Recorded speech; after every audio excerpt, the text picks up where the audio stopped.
Good evening, and welcome to the Surf City Council meeting. It's not a workshop, it is a meeting. We are voting tonight. So, at this time, I'd like to call the meeting to order. And is Jordan Guy here to lead us in our invocation? Nope. Okay, at this time, I will ask Miss Trudy if she would lead us in our invocation.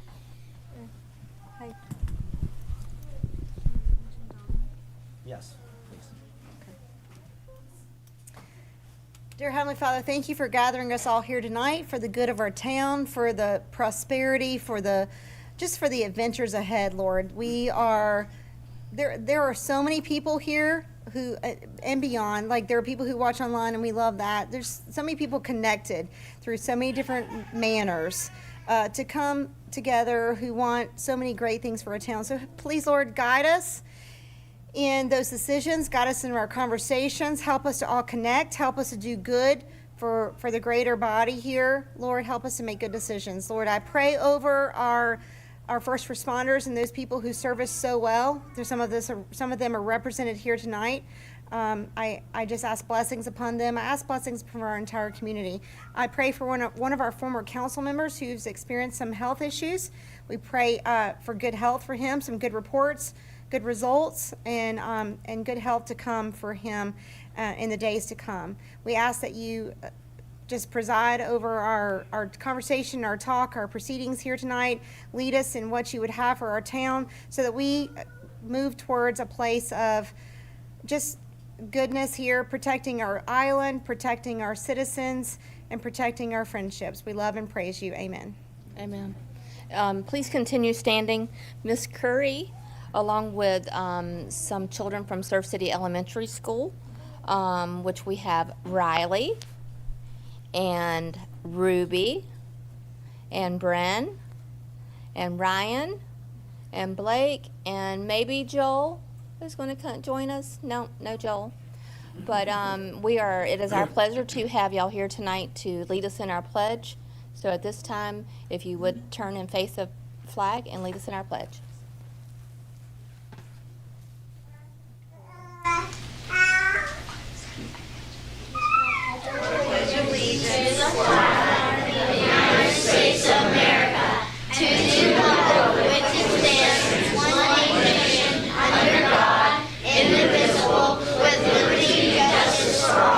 Great job. Thank you.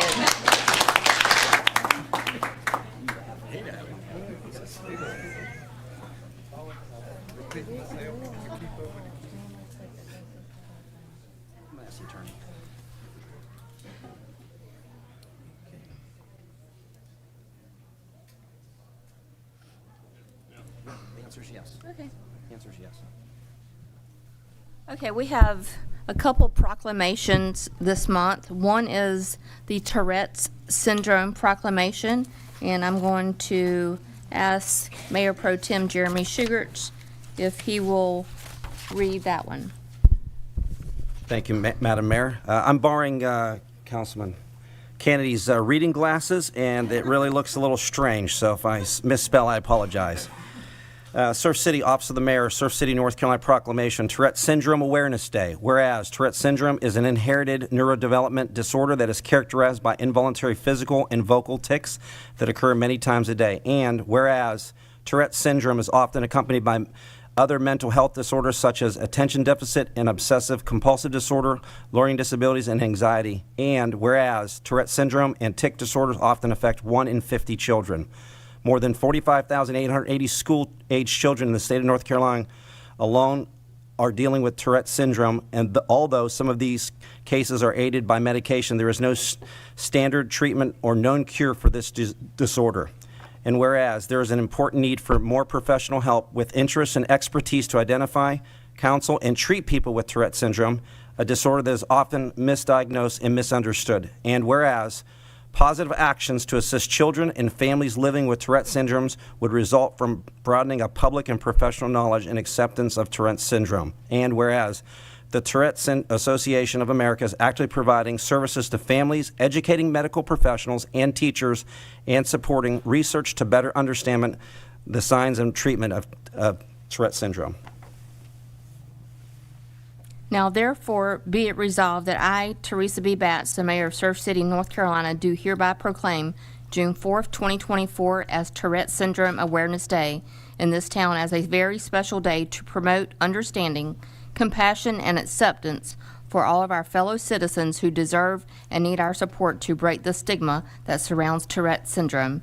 Passed, approved, and adopted this 4th day of June 2024 by the mayor and town council of Surf City, North Carolina. One more proclamation, which is the Flag Day.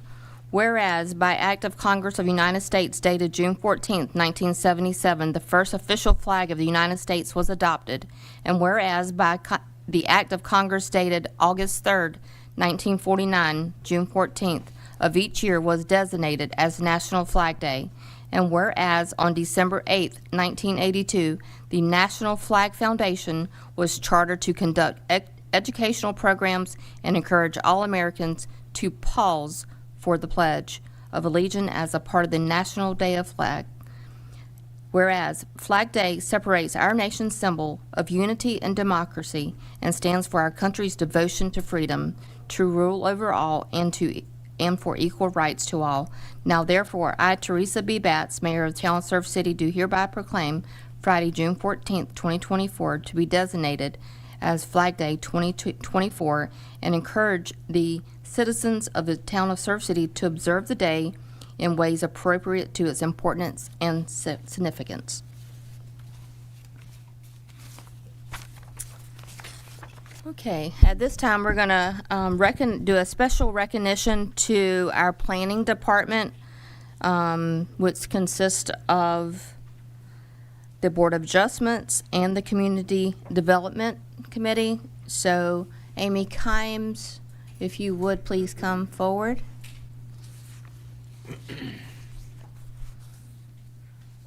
As Amy is walking forward with some members of her department, I'm going to tell you a little bit about Amy. Amy Kimes came to work for the town of Surf City almost 5 years ago as the Community Development Director. Prior to working with the town, Ms. Kimes worked with the NC Department of Transportation, North Carolina Department of Environmental Quality, and the Wilmington Metropolitan Planning Organization in a variety of engineering-related positions. Ms. Kimes is a certified zoning professional and a licensed engineer. In this role, she collaborates with the development community and town citizens to ensure development moving forward is in agreement with town ordinances and the comprehensive land use plan. Since joining the town, she led the way to update the comprehensive land use plan and updated the ordinances to meet the legislative requirements. Her department has also started the process of an overall zoning and subdivision ordinance update. Once the ordinance update is complete, the town will work to create standards and specifications manual that incorporates all divisions within the town. We appreciate all that Amy and her team do for the town of Surf City. And I am pleased to introduce Amy, and then she's going to introduce her department. I think most everybody knows me. I'm here a lot. We can't hear you. Oh, sorry.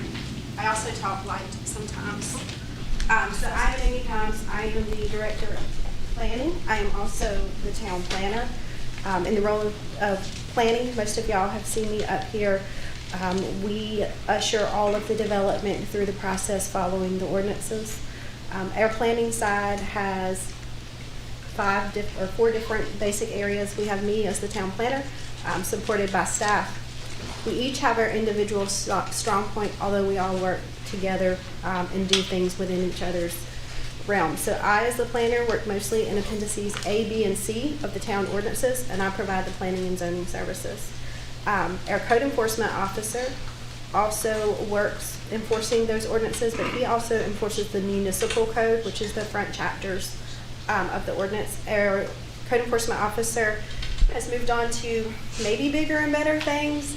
He is now with their stormwater division, so if you see him out, congratulations on his promotion. We are currently looking for a code enforcement / planner. Hopefully that position will be filled within the next month. Our building inspector is Kenneth. Y'all met him last year. It was his first or second day when we did this last year. So Kenneth has been with us almost a year, although he came with 17 years of experience as a building inspector and had owned his own electrical company. So Kenneth is our building inspector. You're going to see him out and about doing our building inspections. He also does our plan review for all buildings and administers our floodplain administration program. He's a very busy man, and thankfully council has recognized that and provided us with an additional building inspector that will be advertised soon, and we will have 2 building inspectors in the town of Surf City for the first time in a really long time. So we're grateful for that. Beside me is Michael Rocco. He's currently our GIS operator. He can operate our drone. He manages all of our GIS maps. So if you haven't taken a minute, go online to our website and go under the Community Development Department and look at the GIS. All of our interactive maps are up there. Our zoning, which we're going to talk about extensively tonight, as well as our streets map. So if you want to know if your street is a town street or a state street, or if your neighborhood is supposed to be maintaining it, go on that map and you can find out, and there'll be contact information. And then we have an administrative assistant who helps us with our admin side on the permitting. Ms. Sheila Tasto, she is not here tonight, but she helps with the admin side of permitting. She's also the first person that you see if you walk in and go to the planning window. So we appreciate all that the town does for us. We appreciate the opportunity to be here tonight. That's it. Thank you.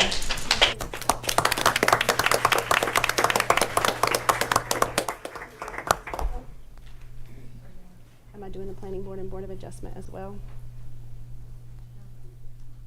Oh, that's a, No. Yes. they're here. You have some. Okay, yes. Okay. Okay. Okay. I was like, I think I Yes. am. Okay. I apologize, a little bit of confusion on my part. As a part of my roles and responsibilities, I do TRC, but I'm also the staff liaison to the planning board. So the planning board is a volunteer not organization. They're appointed, but they are by volunteer. They are supposed to be the expert witnesses. They listen to everything that I bring to council that is zoning or subdivision related first goes through the planning board. So they look at all of our site plan approvals that are over 5,000 square feet of gross leasable area. They look at all of our subdivisions, all of our text amendments, and all of our zoning map amendments. They are the ones that really dig into it and read through it. They should be most knowledgeable, although our council is very knowledgeable as well, so I don't want to say that because they are reading a lot lately too. We are updating our ordinances currently, so everybody is really digging into it, but the planning board acts as that recommending body that recommends approval or denial as we move through the process. On our planning board, we consist of 8 regular members and 2 alternates. Our current members include our chairperson, Ms. Renee Rhodes, our vice chair, Mr. Stephen Pasquantonio, and then our other regular members are Mr. Frankie Williams, Ms. Sally Edens, Ms. Katrina Sumer, Mr. Derek Arthur, Mr. Steve Wheatley, and Mr. Mike Ellis. Our alternates include Mr. David Ward and Mr. Daniel Blevins. If you are here and on planning board and would like to, please stand up so everyone can give you a round of applause. Stand up.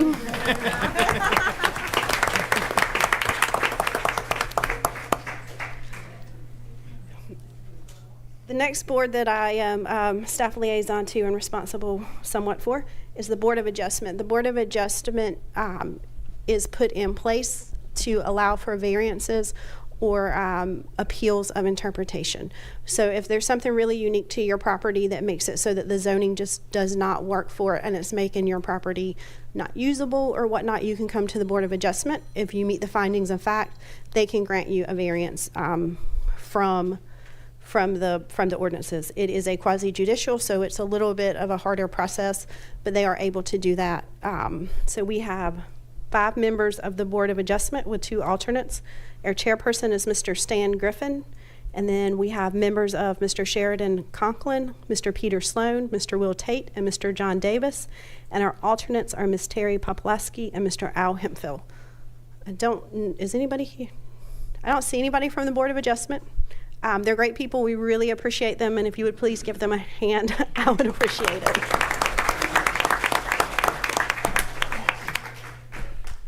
Thank you, Amy. Our next item, Beautification Enhancement Committee Awards.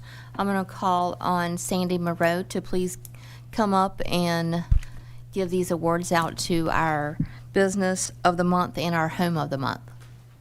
Thank you. I wanted to say this is one of my favorite things to be able to do. We have so many beautiful homes and so many beautiful businesses and generous businesses in our community that it gives me and the rest of my committee great pride and pleasure to award these each month. And I will say that many people are starting to submit from the community, and we love that. We love to see you submitting your neighbors or nominating your neighbors and your fellow business members in the community, so keep up the good work. First up is our Business of the Month, and this is a new business, just the last, I think they just celebrated maybe their 1-year anniversary, and it's Andy and Amy from Hidden Ships Distillery. Are they here today?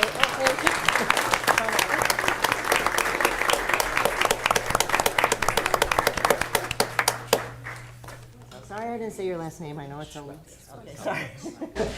Well, thank you so much. And do you want to tell us a little bit about your business? And I know part of this was the beautiful new outdoor seating area that you've added, and the tours that you're doing that are super fun. People are loving. Yeah. But maybe tell me. Would love to. Didn't know I'd have a platform, but I'm going to take advantage of it. Yeah, Hidden Ships Distillery, just a small correction. We're less than a year old. We opened September 30th of last year, so kind of the start of the off season for us. It was a great off season. We've been, Amy and I, been super grateful for all the local support over these last several months since we've been open. So, as mentioned, the outdoor patio, sitting area, cocktail bar. We are the only legal distillery. That's an important caveat. The only legal distillery in Pender County. So we're the first to do that and open up here in the county, and obviously for the town as well.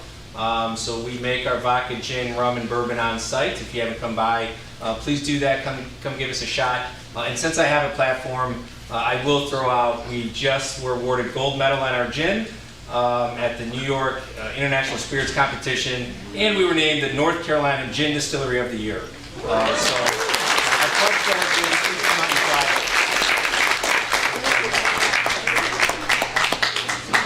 it. Yes, and their cocktails are so pretty. If you want something in a pretty glass with pretty colors, go see them. And for the Home of the Month, we have 1101B South Topsail Drive, Mr. Kittro, and lovely Ms. Kathy.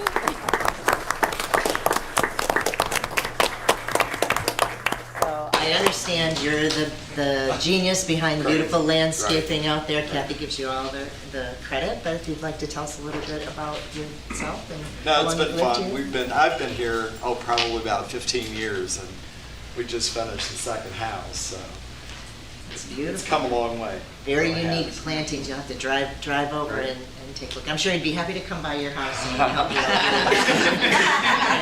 Thank you so much. Yep.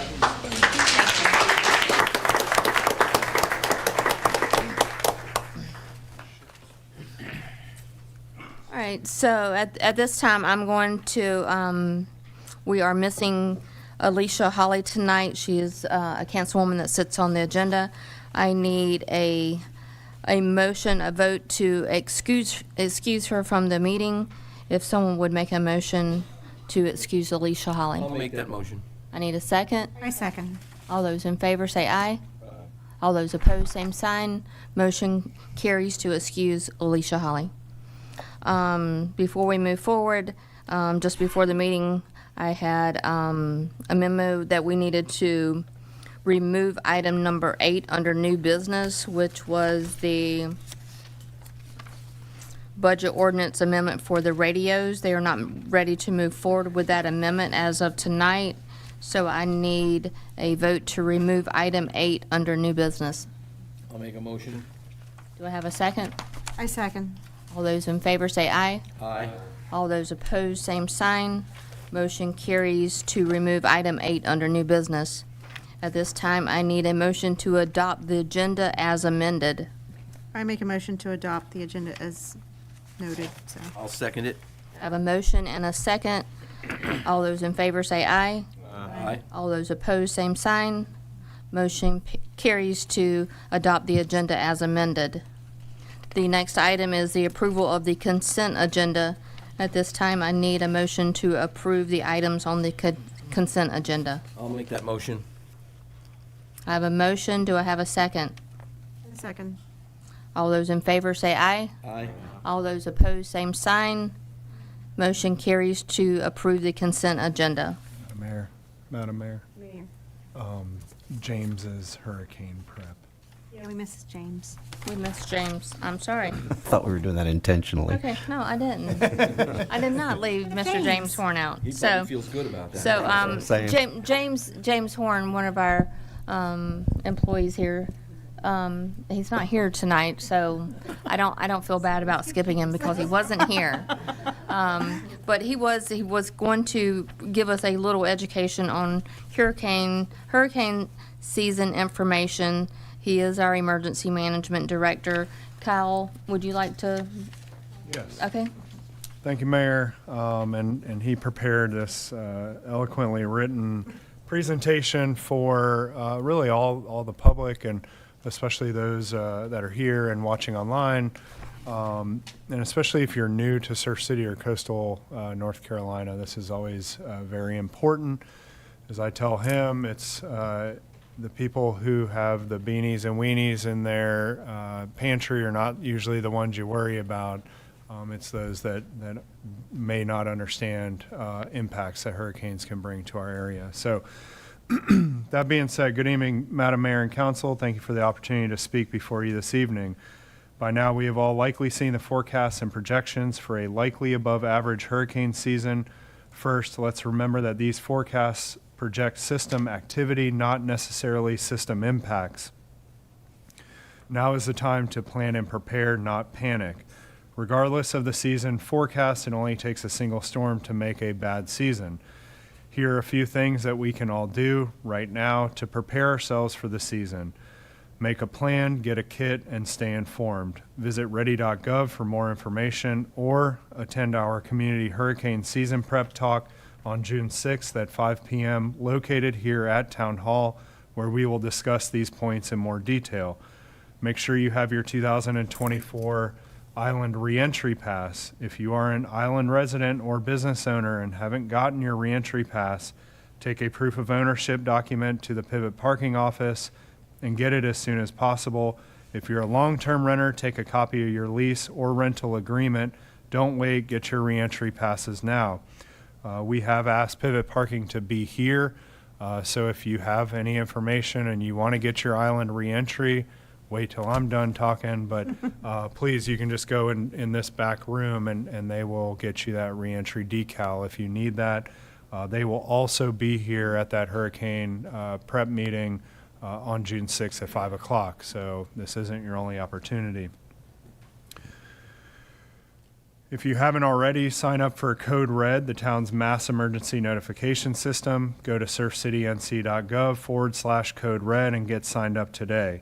Quickly, here are a few things you need to know going into the season. If conditions are expected to significantly interfere or prevent us from providing services, especially life safety services, a mandatory evacuation may be issued. The decision to issue a mandatory evacuation order is not an easy one, nor is it one made unilaterally or without considering every piece of available information. In the end, it comes down to life safety. If it looks to be bad enough that we can't get you when you need us, then a mandatory order will be issued. Please know that if you stay behind after a mandatory evacuation order has been issued, we likely will not be able to get to you if you have an emergency and call for help. Also, if you stay behind, you will be required to stay on your property until the order is lifted. The best thing to do is evacuate to a safe place outside of the danger area. As part of your preparedness plan, make sure to include evacuation routes and specific destinations outside of the danger area. One north, one south, and one west. When the time comes, choose the pre-selected destination that is most likely to remain unimpacted and go. Early designation of these routes and destinations lessens the confusion and anxiety if the need to evacuate arises. Following a storm, depending on the severity of damage, regardless if a mandatory evacuation order was issued or not, town staff may have to restrict access to an affected area to protect life, mitigate damage to infrastructure, or prevent criminal activity. As previously stated, make sure you have your reentry pass so you are ready to go when it becomes safe to do so. Another thing to remember is it takes time to clear roadways, mitigate hazards to life, and restore critical infrastructure that may have been damaged. Please be patient and know that town staff and our private sector partners will be working around the clock to establish a safe environment to support reentry. As we move through this season, let's all try to be as prepared as possible and be ready to respond when the time comes. Stay safe, and as always, if you have any questions or need advice on the steps you should take, please reach out to us. And again, that meeting, as up on the board, is going to be June 6th at 5:00 p.m. back in this room. So please take advantage of that community resource, and we'll continue to post information on our website and media channels so that you can get that up-to-date info. With that being said, Madam Mayor, thank you for the opportunity. Thank you. Okay. Next, we have public comments. I'll look at Carla to call upon those who have asked to public comment. Jesse Zimmer. Hi, my name's Jesse Zimmer, 100 Topsail Condos. This is in reference to the multi-use path, the map that you guys are going to approve, I guess, this week. The property that I own, it looks like the path is 3,500 feet long along a path, and the bottom side of it goes absolutely nowhere. It goes into wetlands that are never going to be developed. You are also using the city park right down the street for your multi-use path. So I just think I would like you guys to reconsider that area for the multi-use path, because the first one doesn't really go anywhere, and the second one is kind of redundant for the people that are already using the park. So if you look at it, it's 3,500 feet of a 10-foot path that would have to be put on a property that's currently zoned RA. So I'd like you to consider removing that section. Thank you. Thank you. Sandy Monroe.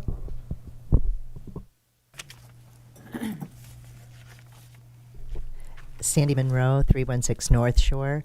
I'm just going to talk a little bit about the Beautification Committee. And earlier I did the Home and Business of the Month, and I said that was my favorite part, and it is.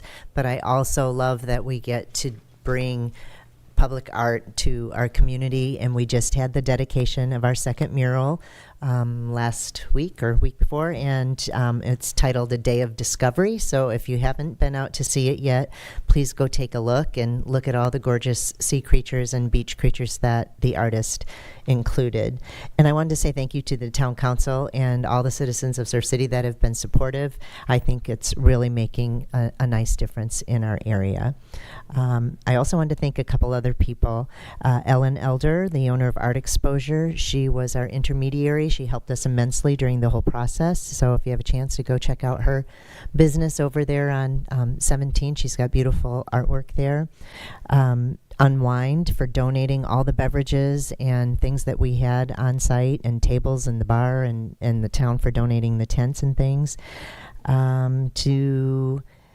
To Russ Lindsay for providing music to us for free of charge. That was wonderful. He brings a nice beach music flavor to all of his events.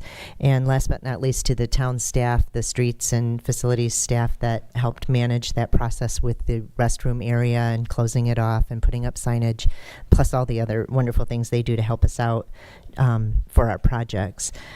The other project that we completed is we had a group of folks come down and plant flowers in the urns along Roland Avenue, if you noticed those. So now there are trees and flowers around those. And we're currently researching some statuary ideas for businesses to put up around town, sort of like the Newbern has all the bears, and Carolina Beach is in doing Venus flytraps, and this might be something else that we bring. So we're in the research process. And I understand we have a new member that was approved on the consent agenda, right? So I'm excited about that. I haven't met her yet, but I'm looking forward to it. I don't know if she's here. Since I haven't met her, is she here today, Jeremy? I don't see her. Haley? Oh, well, we will see her in another week. But that's all I have. Thank you. Sandy, just tell people what access that mural Oh, is at. it's Beach Access 19, the Kinston Street access right across from Ward Realty. Thank you.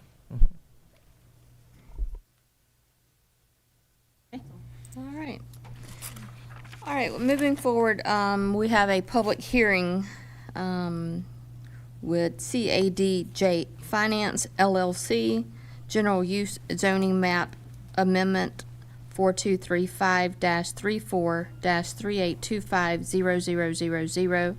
And I'm going to call upon Miss Amy Combs, our planning director, to come forward and present. Huh? Mhm. Her and Jesse. Her and Jesse. Mhm.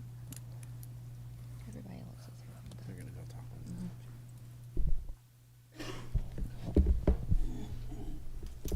Good afternoon again.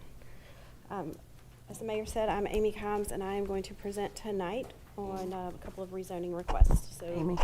Sorry. Yeah. We're going to start with the CADJ Finance LLC request from rural agriculture to mixed use. So Charles Riggs, PLS, on behalf of Jesse Zimmer, is requesting the approval of general use zoning map amendment to rezone 2 tracts. Yes, sir. Sorry. Jason, raise the volume up. Yeah, Oh. it's hard to hear. Sorry. Oh, you're fine. Trying. He's got the knob. Can you hear me now? Yes. All right. All right. So again, Mr. Charles Riggs and Mr. Jesse Zimmer are requesting the approval of a general use zoning map amendment to rezone 2 tracts of land totaling 29.08 acres from rural agriculture to mixed use district. The subject properties are along J.H. Batts Road and may be further identified by the PIN number provided in your packet. There's also a vicinity map provided in the packet showing the location of these 2 parcels. The applicant is requesting to rezone approximately 29.08 acres of land from rural agriculture to mixed-use district. Since this is a general rezoning request, a site plan is not included in the application. If approved, the property could develop to include any of the uses allowed by right or by special use permit in the mixed zoning district. So I want to stop for just a minute and kind of go through a little bit of background and kind of our zoning. So I've been here almost 5 years. This is the first straight general rezoning that the town has had in the almost 5 years that I've been here. So everything that we have done in the past has been either a special use permit, a conditional district, or assignment of zoning at time of annexation. So whenever we do a special use permit or a conditional district, those come with a site plan that we can look at and we can see and we can make comments specific to that site plan. When you're looking at a general zoning, you're looking at this blank piece of land and saying that this zoning request, with all of its uses, all of its setbacks, all of its requirements, makes sense on this piece of property. And we're looking at the comprehensive land use plan and saying that the comprehensive land use plan supports this decision. So just a little bit, it's a very different process than we've had in the past where we thought, hey, this is the use, this is what we're going to do, these are the points. This is a overall zoning. So just wanted to kind of bring that up since we haven't done it in the past, and that way the public is aware that there are some differences between our different rezoning types that we bring forward. So back to this particular one, the applicant would, if the rezoning moved forward tonight, the applicant would then bring a site plan back to town for a review and approval. And whatever they brought back to town, if it met the requirements of that zoning, it would be a by right use. And as long as it met our ordinances, it would move through the process and be an approved project. So the site plan, depending on the type of development and the different levels, it could be a staff approval or it could be a planning board recommendation with a council final decision. So the existing zoning, the intent of the rural agriculture district is to establish, it is established as a district in which the principal use of land is for low-density, single-family residential purposes. The regulations of this district encourages rural farming activities and the preservation of open space. The district is designed to promote urban, low-density residential development, not requiring urban services, while maintaining prime farmland and rural life. In your packet is a table that includes the allowable uses that are by right uses in your rural agriculture, and then it also includes a separate table that would follow the special use permit process.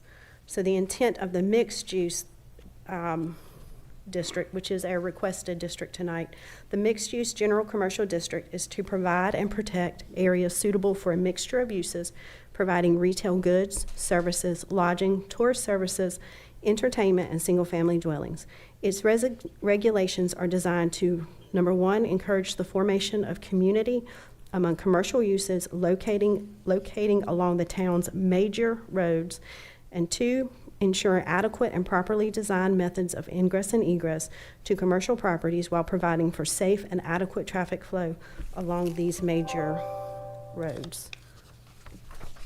So following that is your allowable uses in mixed use. So it's the table of everything that would be allowed by right if this was rezoned, and then a couple little special uses that would be allowed in there as well. So the access to this property, the subject property has direct access to J.H. Batts Road and the roundabout at Charlie Medlin Drive and Tortuga Drive. General rezonings do not provide site-specific data. Therefore, a trip generation summary is not provided. If developed, the applicant will provide a trip generation summary to determine the adequacy of existing facilities. As far as public utilities, the site will receive water and sewer from the town of Surf City. Approval of this rezoning request will not place the applicant on the sewer wait list.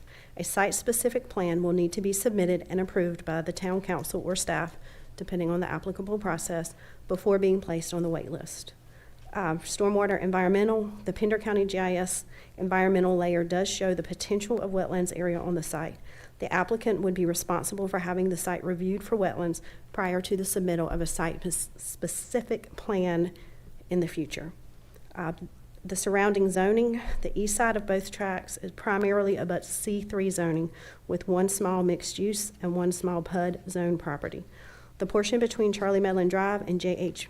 Batts Road abuts R5 on the west and mixed use and MFC on the north. The property south of J.H. Batts Road abuts R5M to the west and MHS to the south. The zoning map is provided in your packet to show these zonings, as is a table with the zoning and the current land use. The Town of Surf City 2022 Land Use Plan provides Chapter 5, Land Use and Growth Management, as well as Map 5-3, which is the future land use map. The land use plan is used to guide rezoning requests and in the assignment of zoning during the annexation process. If the proposed rezoning request is approved, the future land use map will automatically be updated with the new zoning. If the request is denied, obviously the future land use map will remain unchanged. So a couple of quick points on that. The categories that are found on the land use map do not represent zoning districts.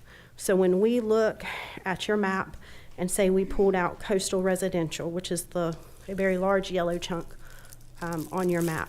When we look at that coastal residential, that could be R5, that could be R10, that could be R15. Those are our zoning districts that could potentially fit into there.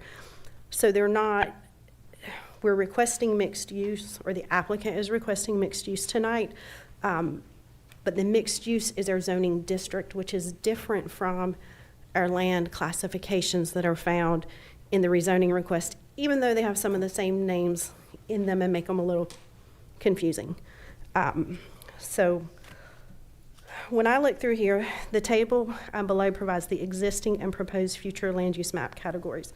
So on the map, the existing for this parcel is neighborhood mixed use.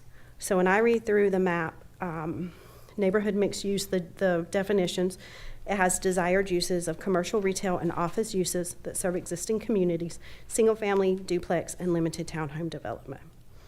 The regional mixed use is what I feel that the mixed use zoning district falls under, is most commercial, retail, office, and institutional, employment centers, including compatible manufacturing and industrial, multifamily residential, high-density single-family residential uses when a part of a mixed-use development. For the neighborhood regional, undesired are any establishment requiring large surface parking in excess of 20,000 square feet, industrial, and low density. Hold on, I flipped pages.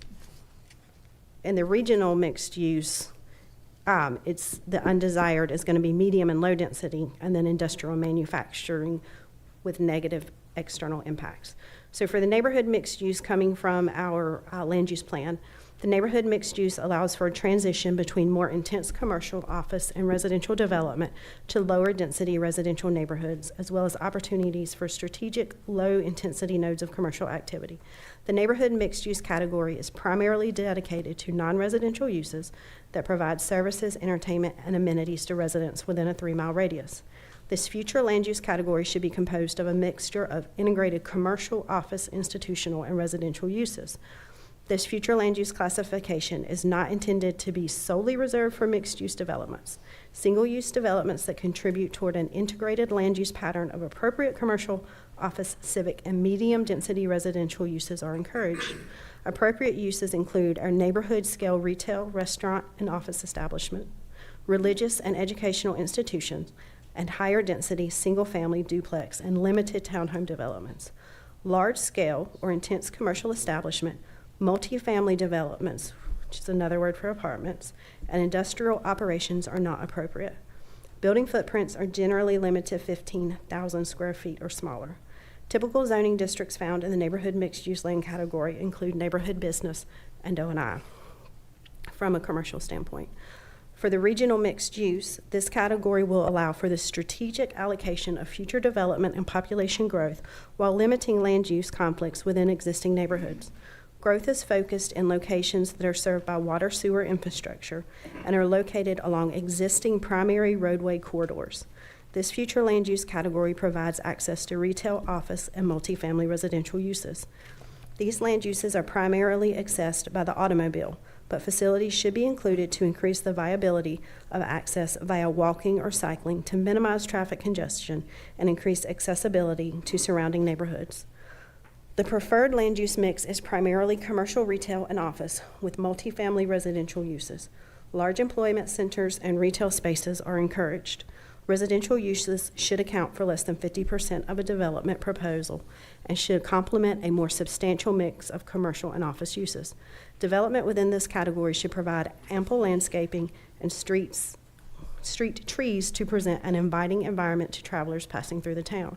Internal circulation patterns should create street-like spaces lined with on-street angled or paralleled parking and parking areas. Internal pedestrian connections should also be provided whereby structures within a development are connected with each other. Sidewalks should connect all buildings within the site and to adjoining sites. Sidewalks should have street trees and pedestrian lighting. Surface parking lots should be heavily shaded, landscaped, and located in the rear of new development where practicable. Shared parking should be encouraged where multiple uses are located within walking distance or a quarter of a mile. Stormwater infrastructure should be located behind buildings or incorporated into the design of the development as an amenity.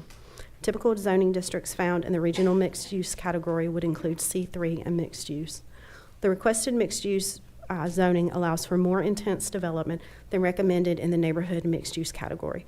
The mixed-use zoning would allow for multifamily, condominiums, bars, and shopping centers up to 75,000 square feet. These uses are more aligned with the regional mixed-use category.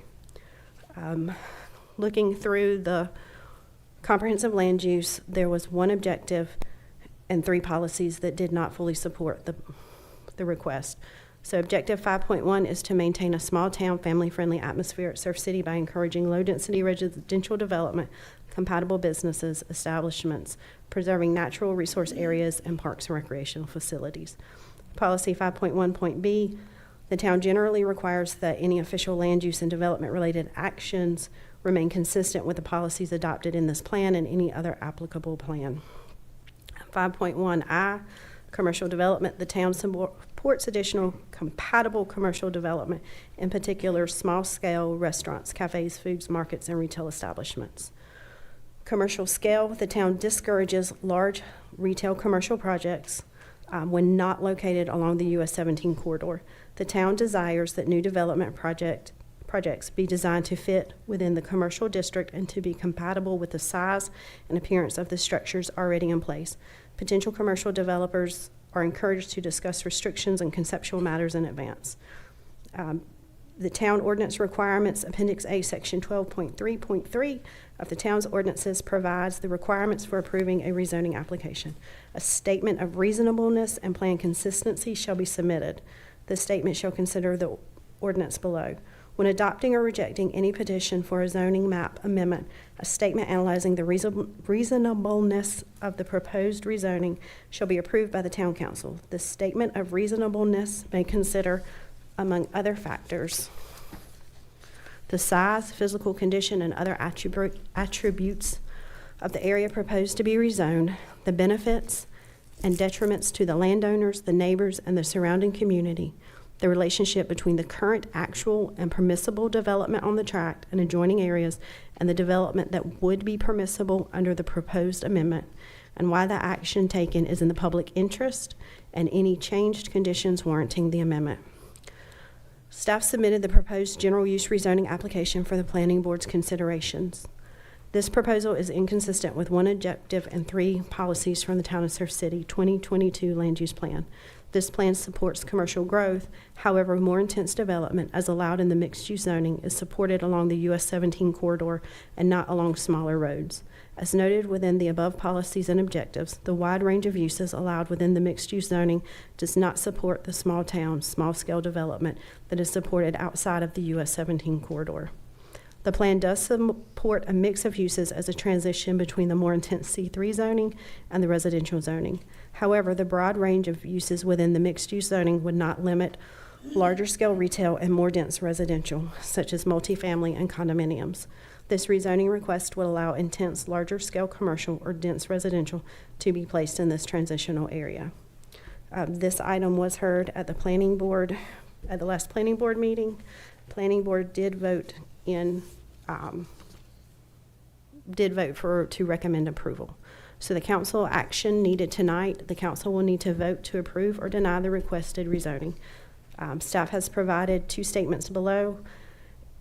If council wishes to approve the rezoning as submitted, they will need to add in the objectives and policies that support it from the plan. If they vote to deny it, the objectives and policies that have been listed out is included with the statement in your packet tonight. If you have any questions, I'm happy to answer them. Thank you, Amy. So this time I'm going to ask for a motion to open a public hearing. I'll make a motion to open a public hearing. Do I have a second? Second. All those in favor say aye. All those opposed, same sign. Amy- Motion carries to open public hearing. Amy, can you explain where this property is exactly, please? Can you explain where it is just to the average person here So, sitting? if you were driving down J.H. Batts to go to our lovely community center, you would pass Gideon Heating and Air on the right, and then Mr. DeRazio's building is on the left.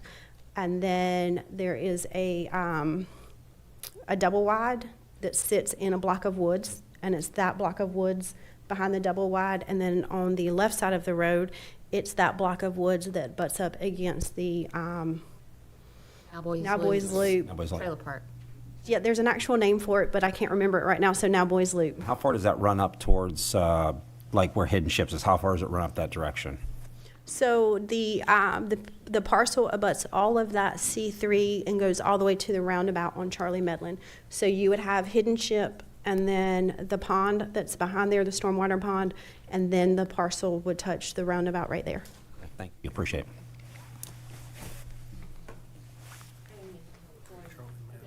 At this time, if anyone would like to speak, they can come up to the podium, state your name and address, please. I do have some signed up first, if you want me to Okay. do that. All right, Carla's going to call your name that have signed up, and then those that haven't signed up can come up and speak. You'll still get a chance, though. Let's see, Randy Farmer.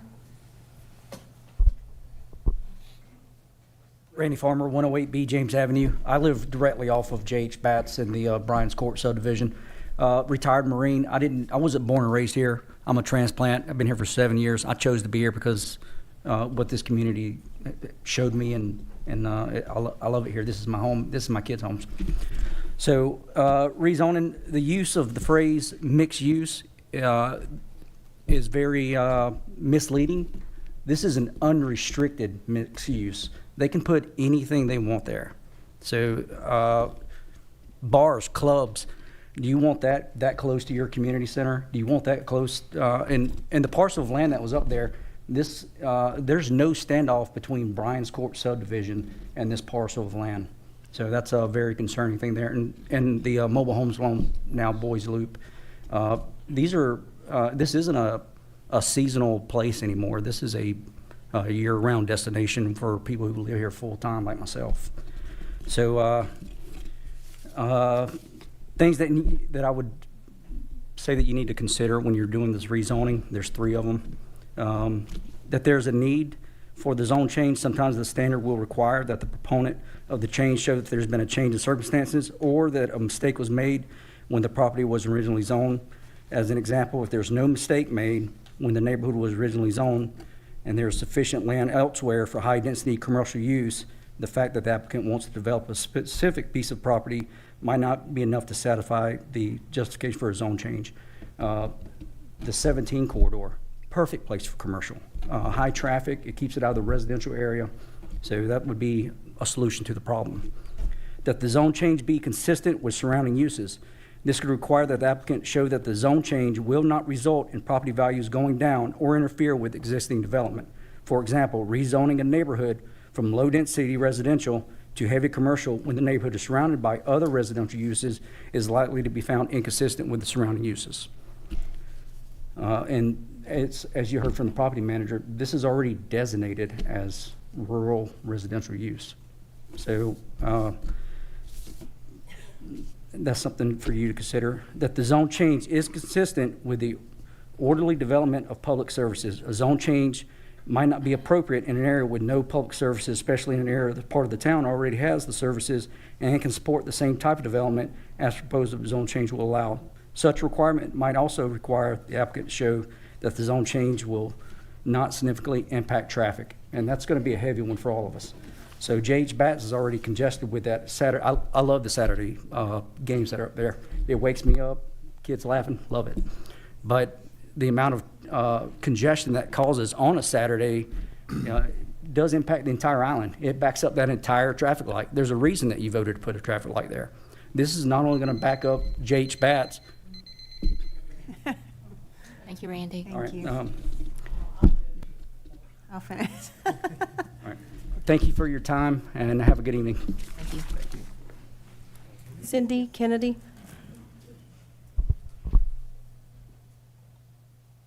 Cindy Kennedy, 140B James Avenue, representing the HOA board here.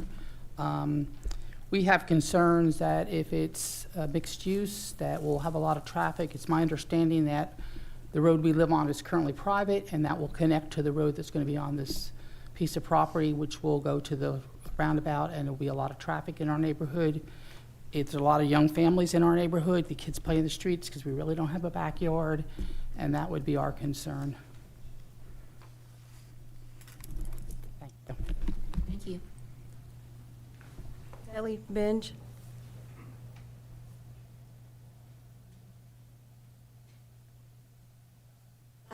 Kelly Benj, 113A James Avenue, and just as Mr. Farmer was talking about, the multi-use is a concern because anything can be put there. Again, the manager didn't say that this property abuts to Bryan's Court, and actually my property, the house that I own, will connect with that property.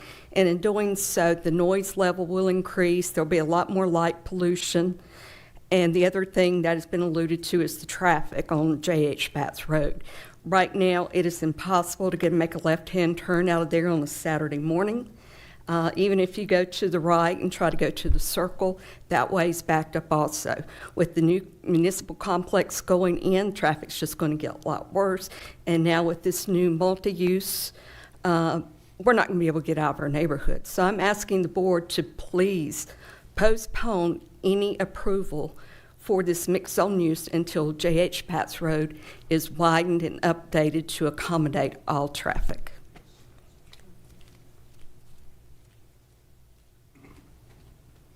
John Bazar.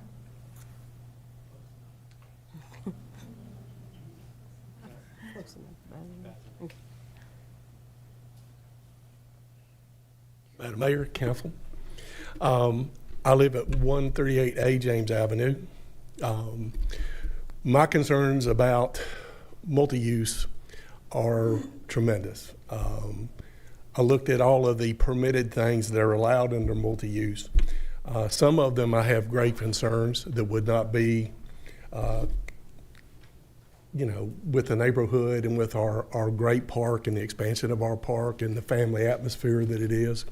And I realize that the developers don't have to tell us what they want to build right now, and that's fine. But our town is experiencing unprecedented growth, and I think a little more conservative approach is needed to keep it the family-friendly town that it is.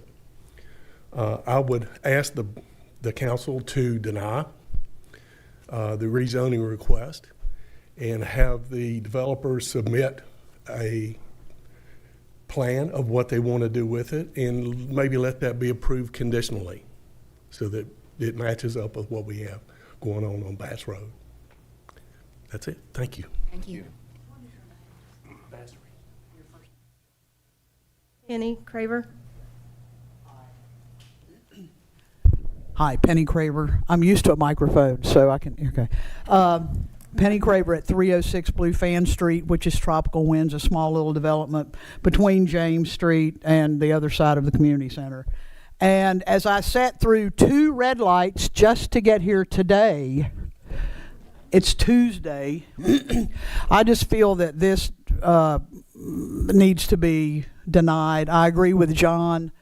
I find it highly suspect that someone wants a rezoning, but they don't want to turn in what they want to do with it. I'm sorry if that hurts your feelings, or but I find that highly suspect. But you need traffic studies. How are people going to get in? Where are they going to come? Are they going to come off 50? Are you going to build access highway or roads from other places? Or, we already have the flow from the point, it used to be Lanier's, through our road, up and down J.H. Batts to go to the light to avoid the traffic circle. So we have all that on Saturday mornings. Just forget going anywhere, particularly if a ball game just got over. You can literally, I've sat there for 3 and 4 lights up to like 15 minutes trying to get out. So I just think that if we're going to do these things, we need to study the long-term effects. We need to look at the infrastructure that will require in terms of roads. And oh yeah, I've got on my notes, Roland Avenue is a parking lot on Saturdays and Sundays, and it is. And so I have, anyway, and then cutting through their private roads. My roads are private in our development, as well as the roads back behind Cedar Avenue and Deer Run and those areas. They're private. We don't need people accessing and going through those roads to avoid the congestion that's going to occur. And then also I agree with John in that let's see some proposals of what is in the works, or what they're thinking about proposing before before you approve any kind of change of zoning, because quite frankly most of the things that are nominally allowed in the I'm sorry, how am I saying that? You can do certain things in the current zoning, but the things that it changes are things, it's almost everything except adult entertainment, and it's also things that are going to be large developments. So townhomes, large condominiums complexes, not so much the shopping centers, but duplexes. I mean, I was just looking at that, but a lot of the smaller things are you're still able to do under the current zoning. So anyway, thank you very much. Thank you. For sign-ups. Okay, so that was it for sign-up. So at this time, if anyone else from the floor would like to get up and speak, now is your time to get up and do so. Just get up and state your name. They covered everything you had. Okay. If anyone else would like to get up and speak at this time. Hi, Stacy Redgrave, 118 North Brigg. I had no knowledge whatsoever about this project. I'm just listening in the back, so my questions are just off the cuff here. Actually, I was thinking about you, Councilman Shugarts. You're a business owner. Is there a need for this? Is there suddenly a need to have more commercial activity here? Do you feel, in your opinion? Are you allowed to? Unfortunately, we don't get to answer. not Yeah, that's allowed to right. do that. Oh, It's more okay. public comment. I Newbie, apologize. newbie, first board meeting, so I'll probably make Got me the mistakes. first Sorry about time, that. too. I know how to answer a question, by the way. I don't need permission from either one of these guys. If I want to answer the damn question, I will, okay? But I will say, that's not our place to do this right now. Does that I make got sense you. to you? Okay. So For sure. that was my first thought, only because I'm only here 7 years, but I see a lot of vacancies in some commercial areas, whether it's Harris Teeter or over here by Publix. And then my second question, I guess, following up on this young lady's comments about traffic studies, whether or not environmental impact studies were done for this project, and whether the planning department or zoning or the board has had an opportunity to review them. My issue always is stormwater management, how flooding affects this town, BUA. You know, I love our land. I like to keep as much of it as possible. So that's my 2 cents. Thank you. Thank you. I don't live in that neighborhood, so I'm standing with you guys.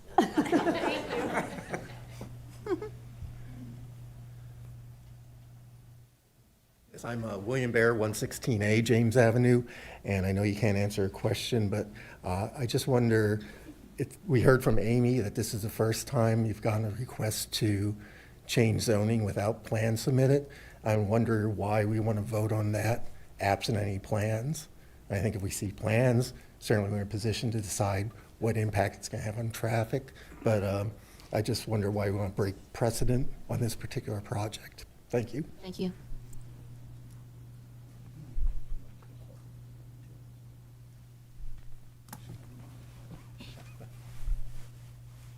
Good evening. My name's Kevin Riley, and I live at 130A James Avenue. I just want to pass on some observation that I've noticed. We've been here since full-time, pretty much since 2006, and what drew us to this community is the quaint beach town that Surf City used to be. It reminded me of a town that I grew up in California, and for the longest time, the community grew, but not too rapidly. But in the last 2 years, 3 years, I believe we've either doubled or tripled the population of the city. And you know, people have brought this up from this podium about the traffic, and literally from where 50 and 210 meet all the way to the circle at the bridge, 7 days a week it's backed up. I mean, the traffic is horrendous. And so I think we're losing, maybe for progress, we're losing touch with our little town here, I think. I think that, you know, I just kind of look back at, I think last year we had a situation where a lady was murdered in the vape shop. And then at the end of the year before that, there was a killing on Watts Landing Road by some people that were doing a drug deal. And not that any of that affects, or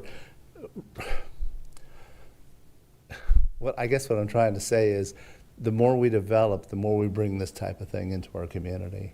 And it just concerns me that we've grown so rapidly, and that we're no longer that small community any longer. So that's all I got. Thank you. Thank you.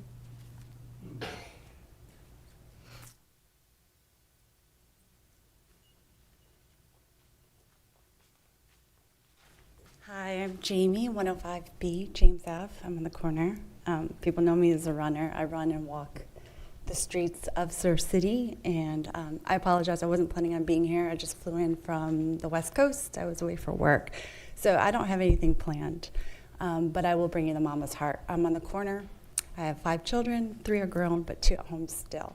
I bought my house in 2017 for a quiet, safer life for my one daughter's adopted from an orphanage in Colombia, and if this is approved, nothing will separate my home and the safety that I've worked really hard to provide for my kids as a single mom from a bar or whatever might go there. The trees will come down and it's my house with a restaurant, bar, or whatever is approved to be put in there. So as a mama, as a resident, as a runner, as someone who sees the traffic, I get almost hit every day walking JH Bats because there's no sidewalk. people don't pay attention, especially on Saturday when the sports games are going. So I just ask that you would consider how it would feel if it was your home, your neighborhood, your family, your kids. I'm a hardworking mama, and I've served the residents of North Carolina as a self-employed person working within the disability community, and I just ask that you consider how it will impact my life, our lives as residents, all my neighbors, and what we've worked hard for. So, thank you.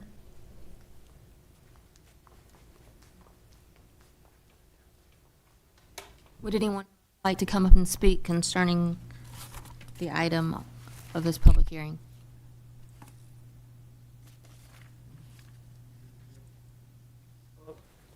Can I just, before, on the clock, can I get the old map so I can go over a few things where you guys have the land? So I can just show you what's all going on. That one right there, cool. All right, so just so we're real quick, my name's Jesse. I'm trying to help out the community by doing some of this. This right here, you guys, this is gonna be a restaurant. This is tonight gonna be considered as 400 more homes coming right to this area. 400. Is this part of the public speaking that we're going to start the clock? Well, you can have a clock going on in the background. That's fine. I'm just letting you know. This is 400 homes going right here. And this is an amazing project that's going on with the bowling alley that's coming right here. So there's a lot of different projects going here. The reason that I came in and did a non-conditional, originally what I do is I do a lot more townhomes, duplexes, stuff like that. This development right here, this little 9 acres at the top, I originally came to the town and tried to show a road that would connect GH Bats up to the roundabout. From here on out, these 400 homes are gonna have a road that's gonna go up to 210. So that's all I tried to do, is create it so that there would be an environment that you could go all the way to the park from 210. So you could go almost by the town that's right here and drive right through there and never get to 210. And drive all the way through to the community park to get rid of all that traffic, to get rid of all that congestion, so that you would never need that. I'm not looking for a big box. I'm looking to do kind of the same thing Wellman did, a restaurant, a coffee shop, could be a retail environment, could be a school, could be a daycare. I'm not looking for a big box, Walmart, come in, that's everything that's over there. I'm simply just trying to create a path. Without that path, there is nothing that goes through that way. There'll be a restaurant right here very soon that will create a path that could go down James Avenue. So instead of having a road built for people to use it on purpose, your road might end up being that road that people use. So there's a lot of stuff coming up tonight that it's going to affect all this, but I just think that one of the important things that I've done that's a little bit different is that I've tried to create a win-win for not only the town, but also the community. So the connectivity, we were going to be able to connect those roads so that people can stay off. You don't have to go to 210 to go to the light. You can go all the way as soon as Coretta is finished, all the way down. Huh? That's what, it's interesting that I went first because that's kind of coming up next.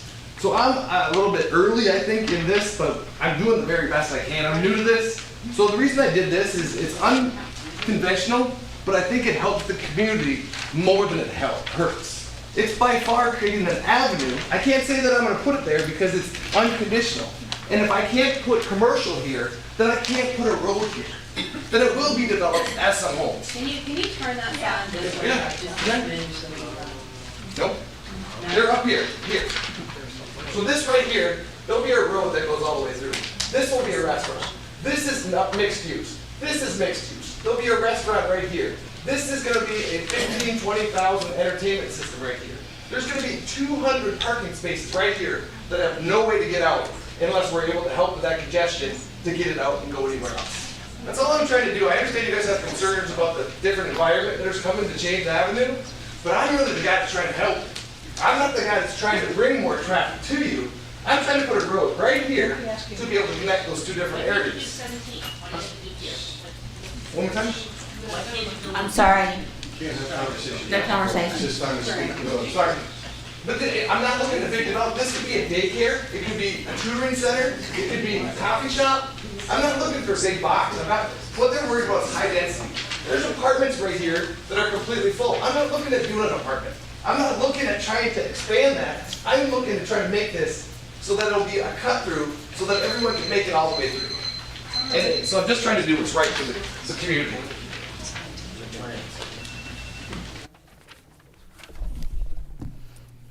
Thank you. Good evening. Charles. Charles Riggs, 502 New Bridge Street. I'd like to emphasize just a few points about our application. This is a straight rezone. A straight rezone, you're supposed to consider the properties that surround you. You don't talk about traffic, you don't talk about wetlands, you don't get into those items because those items are all addressed during site plan review. So is our rezoning request compatible with the adjoiners? The answer is yes. To our west, we have a mobile home park. Their density is 5 to 6 units per acre. To the west, we have a townhome development. That density is 7 units per acre. To the east, we have C3, all the way along 50. That's your densest commercial zone. We adjoin that all the way. So between, and then we have an MU on the north end and an MU in the middle. So the MU zone allows for neighborhood commercial and also residential, which is an excellent blend between high density commercial and residential. So Surf City designates this as neighborhood mixed use in the land use plan. It says neighborhood mixed use. We're asking for mixed use as a zone. We match the neighborhood mixed use land use classification. So, one of your factors in considering whether this is a proper rezone, do we agree with the land use plan? And the answer is yes. So as a straight rezone, this is an excellent choice between high density commercial and high density townhomes and mobile home park. All the other questions about traffic, wetlands, congestion, safety will be answered and addressed at technical review and site plan review. If we have a burden on the traffic system, Department of Transportation more than likely will require us to do some off-site improvements. But we're not addressing that tonight. Tonight we're looking for a straight rezone. Thank y'all. Thank you.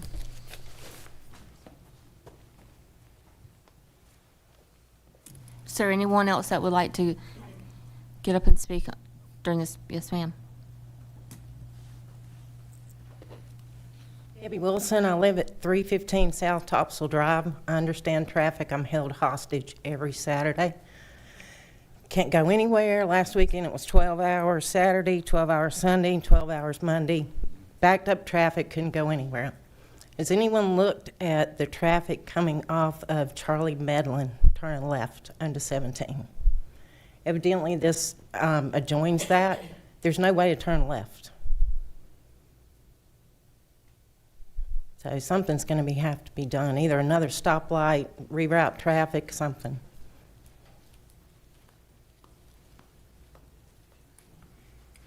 Is there anyone else that would like to speak concerning this public hearing? Is there anyone else that would like to speak concerning this public hearing? One more chance. Is there anyone else that would like to speak concerning this public hearing?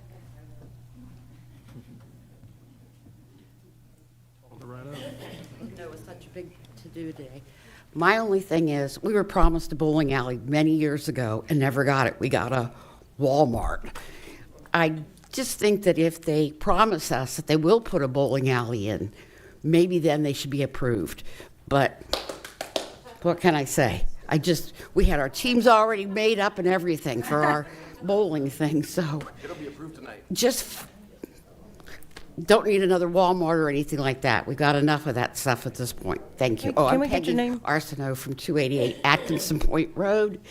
And Lord knows I know traffic. Just trying to get out of there because they all come speeding down the bridge and try to keep you from getting into the circle, or they come flying off of 50 to try to keep you from, when you're in the circle, and hit you to not let you go around. So I ain't worried about that. That is the truth. Thank you. Thank you. Is there anyone else that would like to speak during this public hearing? Yes, ma'am.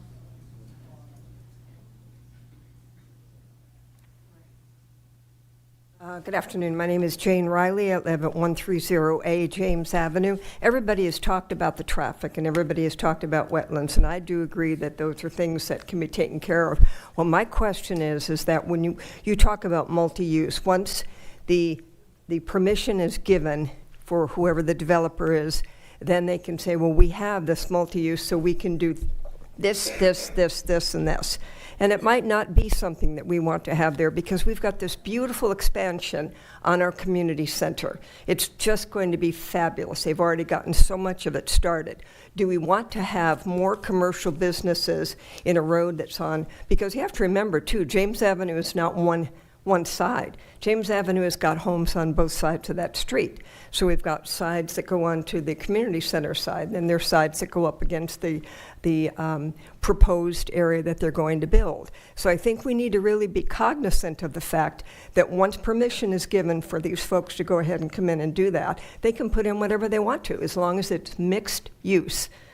Mixed use is a big nebulous term, so we have to keep that in mind. We've got to remember that we want to keep this city the way it is now in possible expansion, but we don't want to go crazy with our expansion. So thanks for letting me share.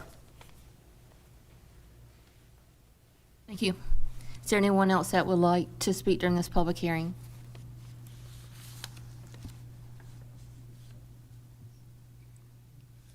Okay. Can I have a motion to close public hearing? I'll make a motion to close the public hearing. Do I have a second? All those in favor say aye. Aye. All those opposed, same sign. Motion carries to close public hearing. At this time, we will ask for a specific action is requested for the town to consider the approval of the zoning as presented. So at this time, I will either need a motion to approve or a motion to deny.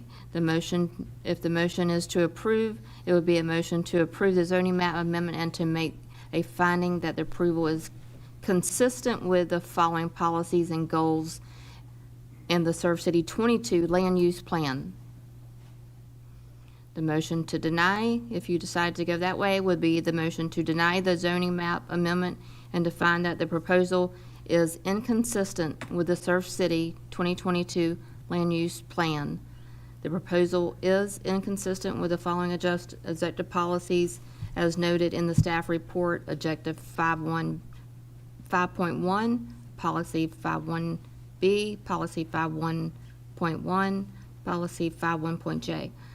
So I need a motion either to approve or to deny.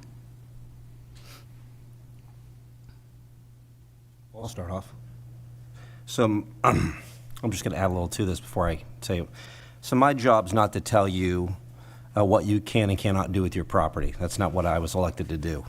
I wanted to see people flourish and be able to develop on their investments. However, I want to make sure that all the I's are dotted and the T's are crossed on a project. And at this time, I just don't see that has happened. It's too vague for me, and I just can't, I'm going to deny that. So is that a motion? That's a motion to deny.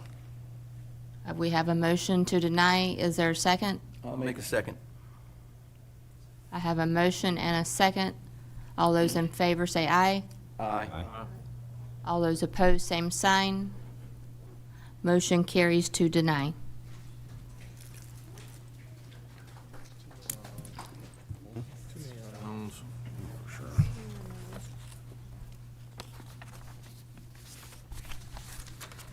Our next item is Filer General Use Zoning Map Amendment 4225-16-7935-000 and PIN number 4225-16-7790-0000.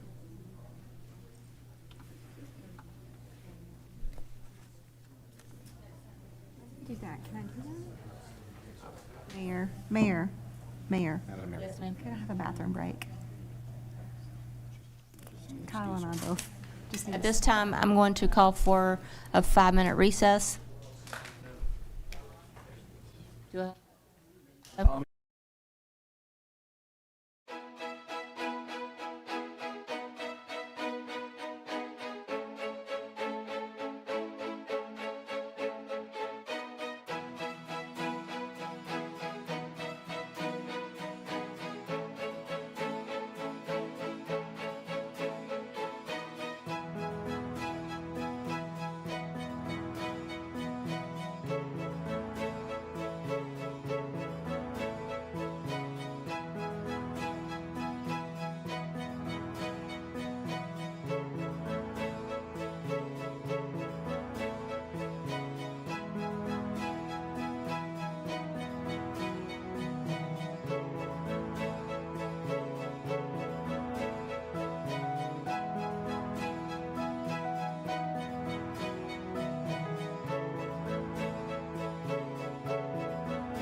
All right, let's proceed. We were on item number 2, general use zoning map amendment 4225-16-7935-0000 and pin number 4225-16-7790-0000.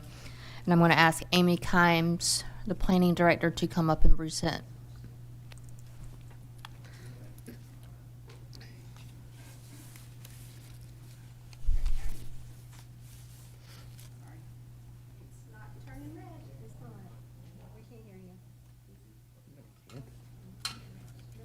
It's turning red now. Okay. All right, so our next item tonight is another rezoning request. I have labeled it the Filer request. So Tay and Becky Filer are requesting the approval of a general use zoning map amendment to rezone 2 tracts of land totaling 8.62 acres from office and institutional to C3 Extended Entranceway Commercial District. The subject properties are in the 600 block of NC 210. The GIS PIN numbers are provided. That is basically across from the community college. So for those of you who want a visual, if you're coming back from Lowe's or Harris Teeter, it's the property across the road, and I believe there's a little sign there that says Dandelion. But it is those 2 tracks across from there. The applicant is requesting to rezone these approximate 8.62 acres from office and institutional to extended commercial district. Since this is a general rezoning request, a site plan is not included in the application. We already talked about the differences between them, so I'm not going to go back through that. However, I will say we have not done a plethora of rezonings, and that's one of the reasons I brought it up. So we are doing a general reuse request again. So since it is the general request, we're not providing a site plan. If approved, the property will develop with any of the uses allowed by right or special use permit in the C3 zoning district. The applicant, again, once they came up with their site plan, would come back through the process, whether that is just a staff level review or a staff level planning board with council final approval. So the intent of the office and institutional district is established as a district to serve as a transitional zone between residential and non-residential uses. The regulations of this district permit intensive development provided the necessary public and/or community water and adequate sewaging disposal are available. The allowable uses are, again, in a table in your packet. And then we move to the extended entranceway commercial district, which is to provide for additional commercial uses which are suitable, practical, and appropriate for the mainland area of Surf City's planning and zoning jurisdiction. Its regulations are designed to encourage a community of uses along the main thoroughfare onto the island, enhance the landscaping of properties in the district, provide a commercial district within an expanded number of permitted uses, and to limit the access points on 5210 to preserve the transportation capacity of the highway. So again, you have an allowable uses permitted table for that C3 zoning. It is our most intensive zoning allowed, and then you have your allowable uses by special use permit only. And again, with the special use permits, the person would, if the zoning went through and they wanted to do that, there would be another hearing on the special use permit. It would go through the quasi-judicial process, which is different than the legislative, which is what we're doing tonight. The subject property has direct access to NC 210 and will have to meet NCDOT requirements to receive a driveway permit. General rezonings do not provide site-specific data, therefore a trip generation summary is not provided. If developed, the applicant will provide a trip generation summary to NCDOT to determine if a traffic impact analysis is required or to determine if any roadway improvements are needed. The site will receive water and sewer from the town of Surf City. Approval of this rezoning request will not place the applicant on the sewer wait list. A site-specific plan will need to be submitted and approved by the town council or staff before being placed on that wait list. Pender County GIS environmental layer does show the potential of wetland areas on the site adjacent to the existing pond. The applicant will be responsible for having the site reviewed for wetlands prior to the submittal of a site-specific plan. The subject property is surrounded by the Town of Surf City and Pender County zoning districts. Town of Surf City zoning districts include office and institutional to the north and east, with Pender County Residential Performance District being to the south, east, and west. The Residential Performance District is intended to allow a variety of residential uses and densities and limited commercial activities as well as agritourism, and that's from the Pender County UDO. So in this packet, you also have a zoning map showing the property as well as the surrounding zoning, and then a table listing what the zoning is and then what the current use of that property is. The Town of Surf City 2022 Land Use Plan provides, again, Chapter 5 Land Use and Growth Management, as well as Map 5-3 Future Land Use Map. The Land Use Plan is used to provide guidance in rezoning requests and in the assignment of zoning during the annexation process. If the proposed rezoning request is approved, the map is amended. If it is not, the map remains unchanged. The future land use categories are shown on the map, and then with the table below, the existing is shown as civic and institutional, with the requested being falling under that regional mixed use category. So for the civic and institutional, we have desired uses of government uses, education facility, public utility, infrastructure, and houses of worships, with an undesired use of commercial, industrial, and residential. For the regional and mixed use, we have most commercial, retail, office, and institutional, employment centers including compatible manufacturing and industrial uses, multifamily residential and high-density single-family residential uses when a part of a mixed-use development, and upper-story residential. For undesired, we have the medium and low-density single-family, as well as any kind of industrial or manufacturing that has negative external impacts. So the civic and institutional category is intended to identify public and quasi-public land that is currently anticipated to remain in active use. Typical zoning districts found within this designation would include office and institutional. The regional mixed-use category will allow for the strategic allocation of future development and population growth while limiting land use conflicts within existing neighborhoods. Growth is focused in locations that are served by water sewer infrastructure and are located along existing primary roadway corridors. The future land use category provides access to retail, office, and multifamily residential uses.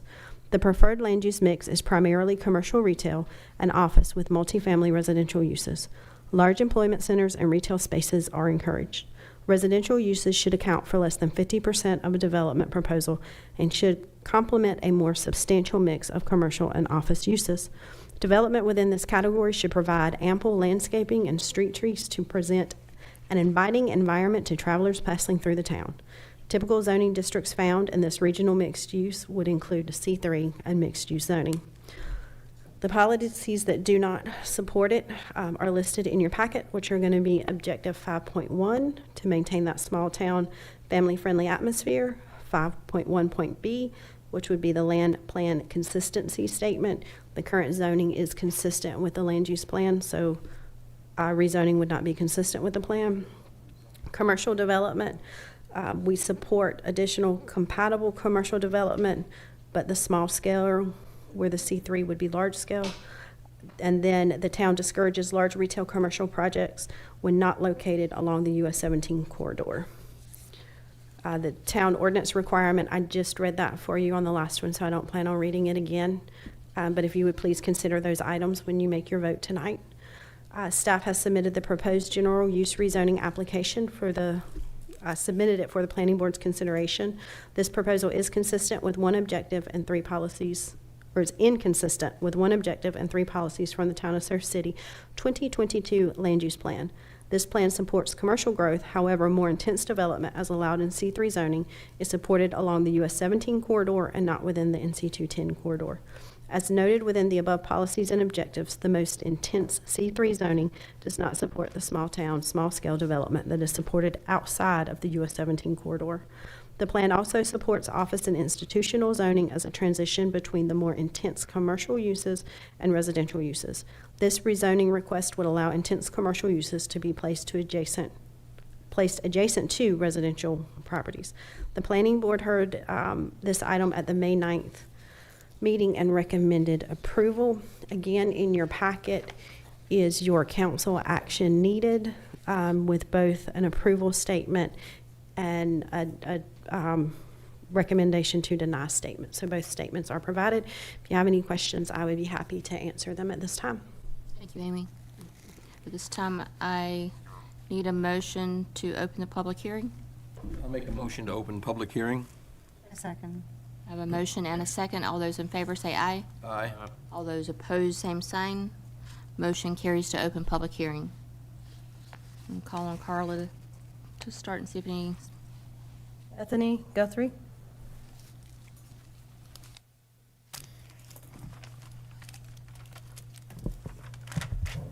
Bethany Guthrie, 680 NC Highway 210 East. My mother and I own the adjacent piece of property to the two tracks totaling the 8.62 acres being requested for rezoning. I urge the council to deny this request for several reasons that impact our community's well-being and planning goals. Rezoning this land to C3, allowing extensive commercial activities, could undermine what makes Surf City unique. Increased traffic and noise could degrade the quality of life for thousands of residents and result in spot zoning. Please consider the long-term implications of this rezoning request. This decision is about safeguarding our community, environment, and way of life. Let's prioritize sustainable development and respect our comprehensive plan by denying this request. Thank you. Who are you? Bethany Guthrie. Guthrie? And you on what? 680 NC Highway 210 East. Me and my mother. Thank you. There's no discussion on the floor. Fred Walker? Can't do that. Good evening, Mayor and Council.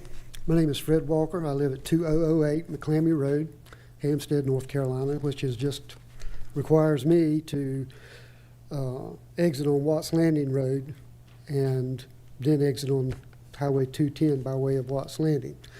The traffic was mentioned earlier tonight is not supposedly a criteria for you, but I would say that it is a criteria. You take your life in your hands now trying to get out from Watts Landing Road onto Highway 210, and more development of this kind is only going to make that problem worse. The other problem that you're going to have to deal with is also going to be stormwater runoff. You're looking at 8 acres. It could end up being the majority of it paved. I know where I live, my access road crosses Virginia Creek right where it transitions from freshwater to brine or mixed salt and freshwater. And there are plenty of times on a king tide that I have 6 inches of water across our access. And we don't need any more stormwater runoff off of paved surfaces and so forth. And that's exactly what this leaves the door open to. I think that the current rating is probably the best rating to leave this zoned, because it allows a transition from what I would classify as pure commercial or possible heavy commercial into a like an office space type buffer zone between the residences that are already there. And this is going to directly abut, as Bethany said, residential property. And I think the idea is to have this zone for that purpose, to offer a buffer, and I think it would be a mistake to change it. And the other thing that I would suggest also that I think would be helpful, not just at this time, but in the future, the C3 rating is like, do whatever you want. And I think maybe it would be better if you broke C3 down to like have a C3A, alcohol allowed, a C3B could be for businesses like banking and financial institutions. You could have various categories under C3 that would make it a lot easier for the public and y'all to make a decision on whether something should be allowed. I thank you for your time. Y'all have a blessed night. Thank you.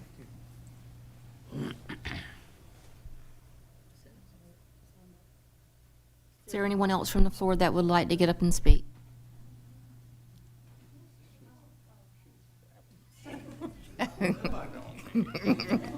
Please state your name and address, please. I live at 177 Bow Register. What concerns me about this mostly is What's your name, sir? Name? Your name? For register. yeah, 177, what road? Dandelion.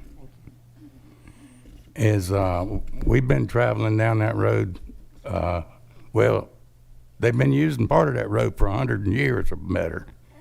And right there at the end there is my driveway. And we cross that property coming in because of the right-of-way was moved over. So we go on Bill's property, then we go on their property, and then we come to our property. And I know there ain't nothing we can do about what they want to put in there. But if they cut my road off, then I got a problem. And the Zone Z gives them permission to do anything, the way I understand it. And we like it the way it is, you know. We don't want none of it to change, but I know that ain't gonna happen. That's all I got.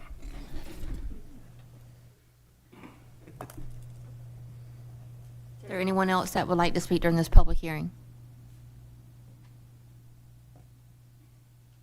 Sir. My name is Jason Adams. I live at 2905 South Shore Drive, and I'm partners with Becky and Tay Filer on this project. I guess my little things in this tonight, the big hot topics seem to be residential. This is we're asking for C3. It's O and I right now, so there'll be no residential impact from this property. The second thing seemed to be big box. This property is not big enough for big box. It's just over 8 acres. It has 500 square feet or 500 linear feet road frontage. No big box store is really going to be interest in this type of property here. I think also that the zoning that it is, O and I, you know, when they did this back in the day, I'm not sure if that really is accurate of what it should have been. It's awfully close to Highway 17. It's within a quarter mile of Lowe's and Harris Teeter and Cape Fear Community College. So it really is in a bigger commercial district, and it's kind of on the edge there of the residential area. And in terms of the, I guess the parking lots, there's not much difference between C3 and O and I with in terms of parking and stormwater runoff. There'll be it's the same things would be allowed. All right. Thank you. Is there anyone else that would like to speak during this public hearing?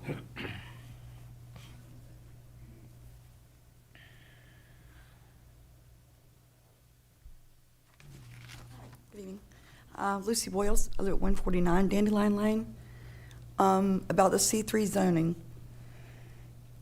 Virginia Creek Forest, you can't get out. Watts Landing, you can't get out. We live on Dandelion, we can't get out.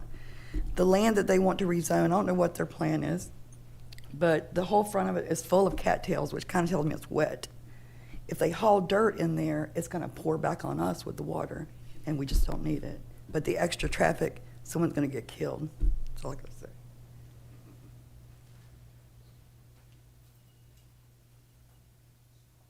Is there anyone else that would like to speak during this public hearing?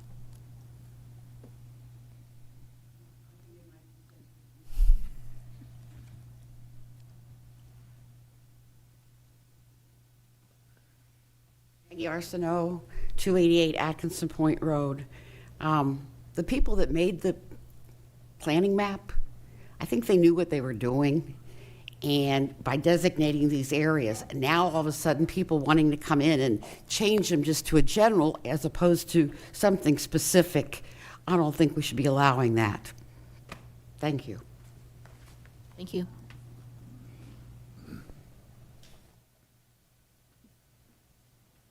Hi, I'm Dale Register. I live at 177 Dandelion. And I just feel like, I thought I heard somebody say that it wasn't going to affect residential, but it absolutely is going to affect residential. There's 4 families that live on our road, and it's going to affect everything that has to do with our lifestyle that we lead. We sit back there, we watch the deer come across that road, We watch them drink water out of the ponds on that property every morning, every night. I know that I'm probably the only person that gives a hoot about the deer, the turtles, the woodpeckers, all the wildlife that's on that property, but I've spent the last 25 years watching this family of deers that come across every day and every night. And all those woods are going to be gone. They used to live on the other side of the road, but they put all those apartments in behind Harris Teeter. So that threw them over to this side. So so often I see deer on the edge of 210 where they've been hit, and I think, oh no, that's one of our deer. That property is wet. When it rains, it goes all over the dirt road that we live on, which is their property. I understand that, but we travel that road every day. The turn lane in front of Cape Fear Community College, people think that that's a turn lane into our road, but it's not. People try to run us off the road, turning into the property that they're wanting to rezone. I mean, on a daily basis, I almost get rear-ended turning in there, and it does affect residential. Anybody who says it doesn't is wrong, and that's just my 2 cents. Thank you. Thank you. Is there anyone else that would like to speak during the public hearing? I don't see a public hearing in your contacts. Oh. Wow. Okay. Okay. All right, I don't think there's anything else to be said. So, do I have a motion to close public hearing? I'll make a motion to close the public hearing. Is there a second? Second. All those in favor say aye. Aye. All those opposed, same sign. Motion carries to close public hearing. So at this time, the council will need to vote to approve or to deny the request in rezoning. Staff provided a statement for each option below. To approve this rezoning, a motion to approve the zoning map amendment and to make a finding that the approval is consistent with the following policies and the goals in the Surf City 2022 land use plan, and insert the reasoning by the board. Or to deny, I would need a motion to deny the zoning map amendment and to find that the proposal is inconsistent with the Surf City 2022 land use plan. The proposal is inconsistent with the following objectives and policies as noted by the staff. Objective 5.1, policy 5.1B, policy 5.1I, policy 5.1J. So at this time, I will ask for a motion either to approve or deny based on those 2 statements. I'll like to make a motion to deny based on those statements. So I have a motion to deny the zoning map amendment and to find that the proposal is inconsistent with the Surf City 2022 land use plan. The proposal is inconsistent with the following objectives and policies as noted in the staff report. Objective 5.1, policy 5.1B, policy 5.1I, policy 5.1J. Do I have a second to the motion? I'll second. All those in favor, I have a motion and a second. All those in favor say aye. Aye. All those opposed, same sign. I oppose. I just want to comment that I do know that some It's people. okay. Thank you. Can I comment? Yeah, thank you. I do know that people are buying a lot of different properties around here, and I think it's one of our most difficult situations to make these decisions. But I've also learned being on council, like when someone owns a property, when I own a property, I don't want someone telling me what to do with it. And I mean, I want to go in within the guidelines. So I do understand some several of the things that have been presented here, I just kind of want to speak about that, have been, I think some people have some good intentions, some things that they want to do well. The property will get developed eventually.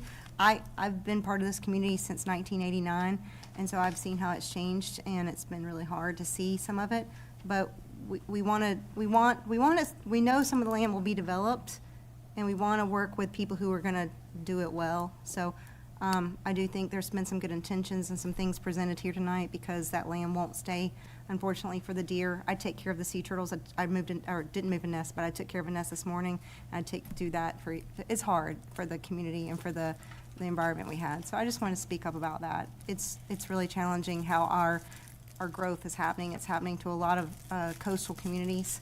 I'd like to see us, I think I'm really proud to be a part of this board and to the council to see how we're making some of these changes and being smart about it. And I'd like to see us work with our citizens to take the land and do well with it and provide a lot of still natural areas and things like that. So that's a goal I have. I do think that some of the people who've come forward tonight have some goals of still making it pretty and green and lush and not being box stores. So, but that wasn't presented tonight and so that we could all know and understand. And I do think there's a fear of that, and I can totally understand that. So, and I think with more information, we could all work together to develop our community in the ways that we all enjoy. So, Thank you, Trudy. So we had a motion and a second, and the motion was denied with one opposing, which was Trudy Solomon. Next, we're going to move to a Stormwater Management Authority ordinance, and this is also a public hearing. I don't know if everyone here plans on staying for the next public hearing, but if you're not, you can please exit now.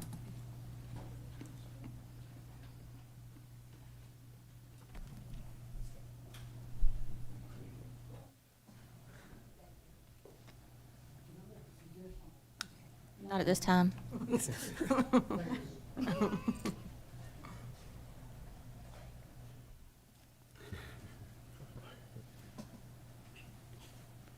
Okay, so item number 3, Stormwater Management Authority ordinance. I'm gonna call upon David Price to come up and present. Good evening, Mayor, Council. I appreciate the opportunity to speak. Before you is a stormwater ordinance that establishes the Stormwater Enterprise Fund. This is a project we've been working on for several years now to address these stormwater concerns within Surf City. Within this ordinance, it sets up the mechanism for collecting revenue, which is a fee, and who it falls under this fee schedule, and the methods of collection, and who is exempt. It's relatively thin ordinance, but this is the last political action needed to establish this new department. I'm available if you have any questions. All right, do I have a motion to open the public hearing? I'll make a motion to open the public hearing. Do I have a second? I'll second. I have a motion and a second to open the public hearing for the Stormwater Management Authority ordinance. Now is the time. Okay, all in favor? All opposed? Motion carries to open the public hearing. You have people to call, Carla? Okay, so. I really came for. Hi, everyone. Stacy Redgrave. Now I feel like a pro. Stacy Redgrave, 118 North Brigg. Mr.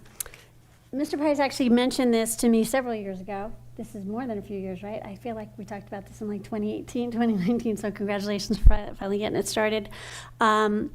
My input as a resident of Saltwater Landing, we have our many, many issues in that development regarding stormwater, is education.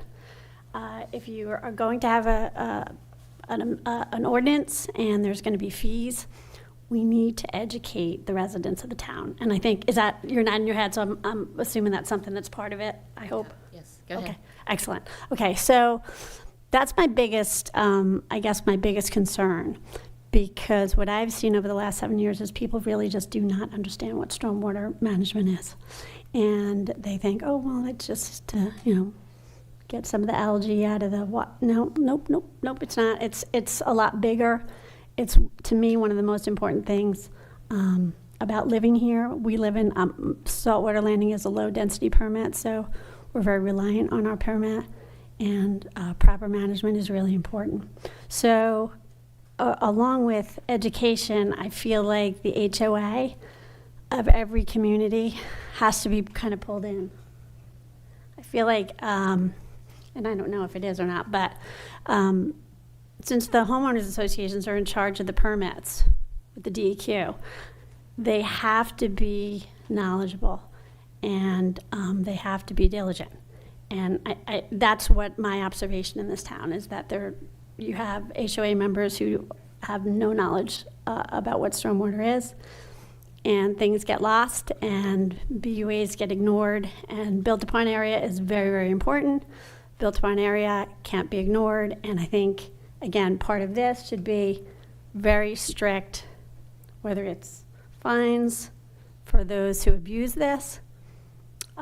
It's important. I think it'll work. I think it's great that you guys somebody's taking charge, but I think a structured fine system should be considered as well, because the violators of the BUA impacts all of us. As far as I'm concerned, especially in a community like Saltwater Landing, one violator floods your neighbor. So, we're all in this together. Everybody has to work together. We're all under one permit. So if you take up too much BUA, my property gets flooded. And it goes throughout the neighborhood, and then obviously it goes through the town. So that's my 2 cents. Thank you. Is there anyone else that would like to speak during this public hearing? Anyone else that would like to speak during this public hearing? Last chance, Peggy. Anyone else that would like to speak during this public hearing? Do I have a motion to close public hearing? I'll make a motion to close the public hearing. Do I have a second? I'll say. We have a motion and a second to close the public hearing. All those in favor say aye. Aye. All those opposed, same sign. Motion carries to close public hearing. This does require a vote. It is requested that the town council consider approval of the ordinance as presented. I'll make that motion. I have a motion and a second. All those in favor say aye. Aye. All those opposed, same sign. Motion carries to approve the Stormwater Management Authority ordinance. Thank you. All right, there is no old business, so moving on to new business. Item number 1 is the Police Department sole source form, and this is presented by Chief Voorhees, item 1 and 2. I never thought I was going to get up here tonight. Before you is a sole source for Axon International. The police department is requesting that Axon become a sole source vendor. Currently, we are in year 3 of 5 contract for body cameras, Taser 7s, and all corresponding hardware and software. We have plans to expand into virtual reality training in the near future. We've researched alternative options on the market and have found that none match the level of quality, performance, and support provided by Axon. Given the critical nature of our mission and the need for reliable and effective tools, we believe that procuring Axon as sole source is the most prudent and responsible course of action. A little bit of history about Axon and Surf City Police Department. We've been dealing with Axon for about 20 years, first with tasers and then with body cameras. Our first contract I signed in 2016 for our body cam program. We have 8 years of video data stored with them right now. And all their products are integrated and go hand in hand with each other. So trying to separate any of those products and go outside to a different vendor would be detrimental to our mission and in the long run be detrimental to the community that we serve. So I'd ask tonight that you grant us sole source for Axon International. Anyone have any questions? This also makes it available that you have a working relationship with them. This was like what we discussed a while ago about I forget what company it was, but so if you need something, you can rely on these people because you have that connection to get it in a reasonable amount of time rather than try to wait for somebody else, correct? Correct. That's all I know. Item number 1 from the Police Department, sole source form. It is requested that the town council consider approval of the sole source form as presented. Do I have a motion? I make a motion. I'll second that motion. Have a motion and a second. All those in favor say aye. Aye. All those opposed, same sign. Motion carries. Item number 2 is the Police Department, the Axon contract extension, also presented by Chief Voorhees. Okay. So we're looking to expand some of our training into virtual reality training. And in your packet is a proposal. In light of the evolving changes faced by law enforcement agencies worldwide, it is imperative to embrace innovative training methodologies that effectively prepare officers for diverse and dynamic scenarios. Virtual reality technology offers a promising solution by providing immersive, realistic, and cost-effective training experiences. This proposal outlines the rationale and benefits of integrating VR training in the Surf City Police Department's training evolution. Realistic simulation VR technology enables officers to immerse themselves in lifelike scenarios that closely resemble real-world situations. From routine traffic stops to high-stakes hostage negotiations, VR simulations can replicate a wide range of encounters, preparing officers to react effectively under pressure. It provides a safe learning environment. Traditional training methods often involve role-playing exercises or live simulations, which can pose safety risks to officers and the public. VR eliminates these risks by allowing trainees to participate in a controlled virtual environment where mistakes can be made without real-world consequences. It's also cost-effective, and I'm going to talk about cost-effectiveness here in a couple minutes. It's customizable, and we can provide instant feedback. VR training programs can be tailored to address specific training objectives and skill levels. Advanced analytics and performance metrics allow instructors to provide real-time feedback to trainees, identifying areas for improvement and tracking progress over time. I'm going to talk a little bit more about that in a few seconds. The adoption of virtual reality training represents a transformative step forward in law enforcement education and preparedness. By leveraging immersive technology to simulate real-world scenarios, officers can develop the skills and confidence necessary to navigate complex situations safely and effectively. Through strategic planning, collaboration, and investment in VR infrastructure, the Surf City Police Department can enhance training outcomes, improve officer safety, and ultimately better serve our community. So what I'm up here this evening to ask for is that we're seeking a contract expansion with Axon to purchase VR training for our officers.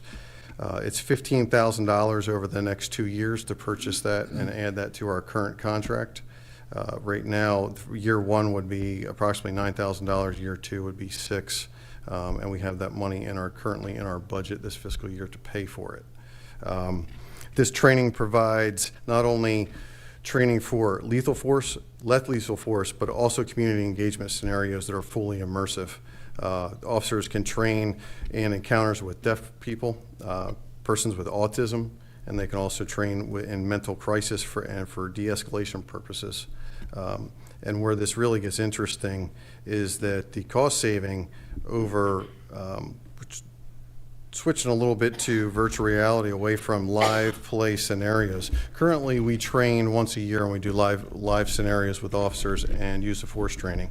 That's a 2-day training evolution where we train all our officers. The cost to bring in officers off duty and pay them overtime, and the cost of the instructors, I was really surprised when I saw the cost of it, but that 2-day training evolution, to move that to virtual reality, we would pay for our virtual reality every year. Now, in the virtual reality realm, when we do training, they refer to it as what's considered micro training.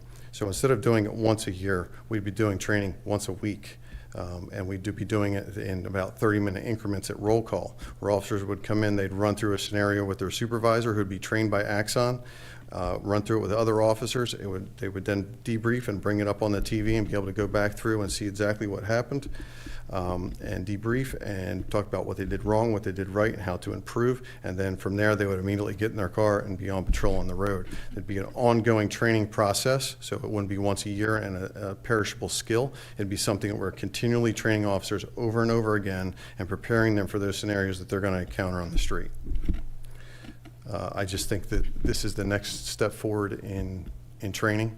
I had the chance to go to the Axon conference and actually be immersed in this training.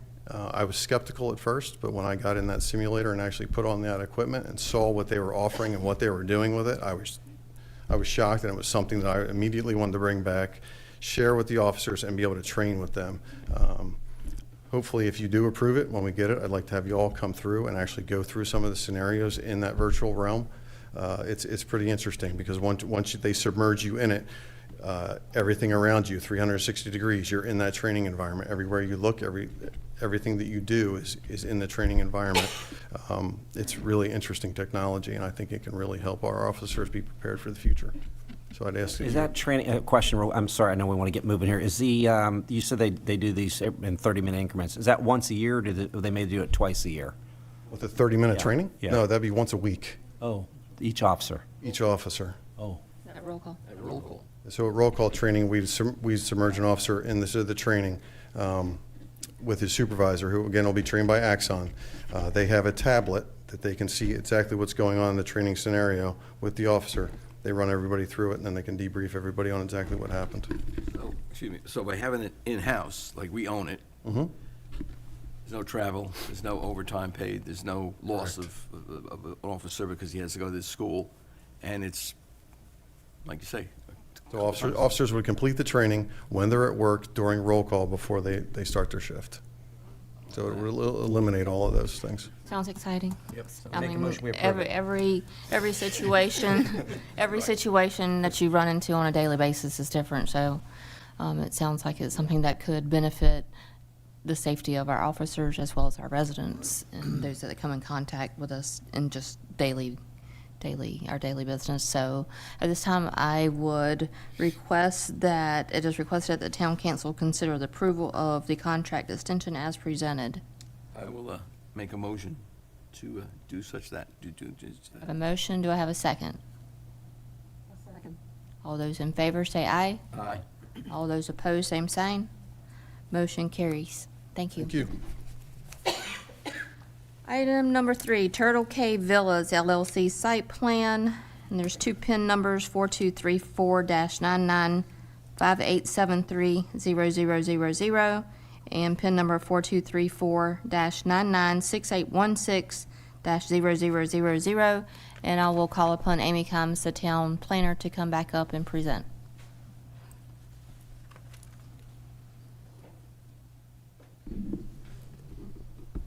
Nice to see y'all again. Tonight, the first item, or third item, but first item in this set that I will be reviewing is the Turtle Cave Villas site plan approval. Maria Williams is the agent, and she is here, as is Christopher Peterson, who is requesting the site plan approval for the Turtle Cave Villas, a redevelopment of the former Blizzard's apartments. This is located at 211 and 213 North Shore Drive, in case you don't remember where Blizzard's used to be. The original apartment consisted of 2 buildings, 211 North Shore Drive, which was 2 stories and housed 6 units, and 213 North Shore Drive, which consisted of a 1-story single-family residence and a 2-story portion housing approximately 5 units. The original structure housed ground-level units as well. The proposed redevelopment consists of a single 4-story building with the ground floor being used for parking and access. 12 units are spread over the remaining 3 stories, so 3 stories above pile gets everything out of the flood elevation. The area surrounding the proposed project is zoned C1, as is the site itself. The zoning map and site map have been combined into one map in this presentation and is in here for your review. Currently, the town utilizes this as a paid parking lot containing 28 spots. Parking spots can be rented by the hour, day, or annually. It is anticipated that the proposed project will generate less traffic than the current parking lot. The site will provide a 5-foot sidewalk along Greensboro Avenue, which will complete the connection from North Topsail to North Shore Drive. The town will be replacing the water line along North Shore Drive as a part of this project, or kind of after it. The town will install a 10-foot multi-use path along North Shore Drive. The site will receive water and sewer from the town of Surf City. The applicant will utilize pervious materials in parking areas outside of the roof line to lessen stormwater runoff. Underground storage will be provided for stormwater from the non-pervious areas. So the original structure obviously did not have any stormwater, so that will be an improvement. The site plan has the site plan has been designed to allow parking underneath the structure. Each unit will have designated parking. Although parking under the structure will allow for cars to park 2 cars deep, the second spot is not accounted for in the total parking calculations. The area adjacent to the property has been historically used as a parking area. The area along Goldsboro will continue to be used as parking, while the area adjacent to North Shore Drive will not. Obviously, we're putting that multi-use path there, and we don't want people parking on our path. The town is working with the applicant to determine the mechanism for reimbursement of this parking area along Goldsboro. The site will provide a landscape island adjacent to North Shore Drive and on the corner of North Shore Drive and Goldsboro Avenue. Architectural renderings are provided in your packet for your review. Please note the materials used and percentages provided meet town ordinances. The building consists of 15,421 square feet of area above POW with a maximum height of 47 feet 3.5 inches, which is below our 48-foot limit. The planning board heard this item on May 9th and recommended approval as submitted. I'm happy to answer any questions if you have them, as well as the applicant is here if you have any questions. I got a quick question. On parking, the town is working with the applicant to determine the mechanism reimbursement. So the parking on Goldsboro, that's still part of the town system? Okay. Yes, sir. That's all. There's seven spots there. I believe it's 7. One's handicapped there. Yeah, we'll go through the encroachment agreement process, and we'll have that, excuse me, that form agreement. We'll work with legal counsel to make sure that we work with the property owner to get that executed. Are those spots going to be exclusive to them, or are they still open to the They public? will for the monetary payment, yep.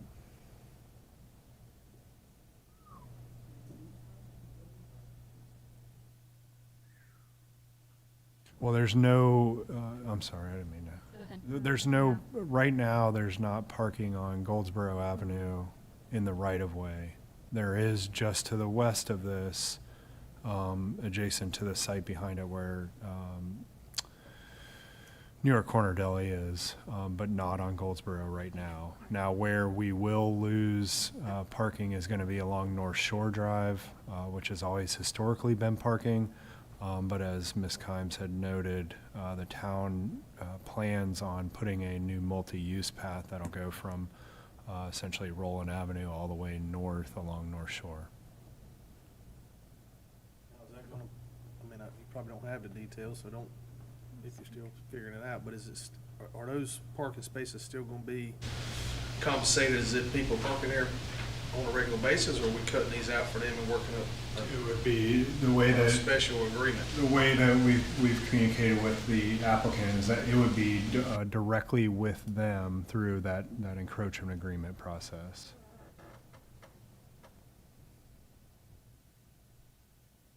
Have y'all reached, determine a number? No, we discussed, and again, this is a separate and aside from the zoning approval, but what we have discussed is commensurate upon like seasonal or annual pass cost for those spaces to be utilized. Because we initially, just the thought process and discussion was, you know, we know generally what our per space average is, what that will generate throughout the entire parking system, but you can buy a season pass as well. So I felt that it was fair to apply the season pass rate for those spots, and that would be an annual payment that they would have to do. So it's 7 annual payments? One annual payment One for payment. For 7 spaces. that's correct, or however many we end up getting out there. According to the site plan, it would be 6, because the one is going to be handicap, and we do not charge for handicap parking within our system.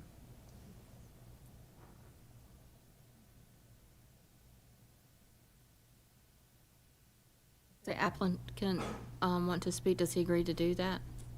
Come up, Chris. Come up, Chris. Say who you are. Speak in the microphone, please. Is the main concern parking here, or? So, me and my dad bought Blizzards just over 2 years ago, and with the idea that we would it was 12 units before, it's 12-unit motel, to rebuild or renovate the 12 units. It was burned down by somebody. And we worked with the town to have a parking lot. It was mutually beneficial to do that. And so we were ready to rebuild, the 12 units. Historically, there was parking on North Shore Avenue.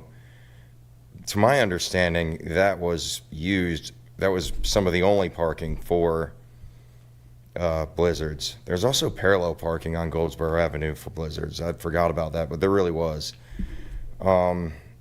That is being taken away by the right-of-way pathway. We need the 13 spaces to make this work.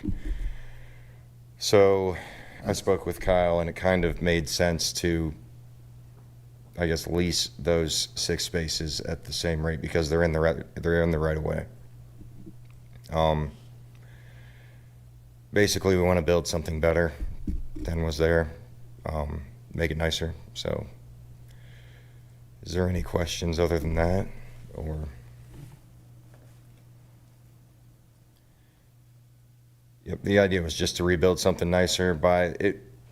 Previous building, I don't know if you guys remember what it looked like. It was For sure we did, for sure. It was like season 5 of The Walking Dead, like just covered. So, I mean, really the whole idea was to make something nicer out of that.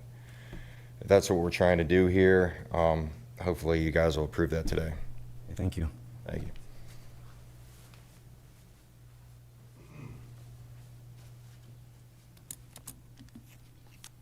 All right, is there any further discussion? All right, it is requested that the town council consider approval of the site plan as presented. However, I think we need to amend it if we're going to add the parking. That's look to the attorney on it, but the parking agreement or encroachment agreement will be a separate action than the zoning action in which you are taking on right now.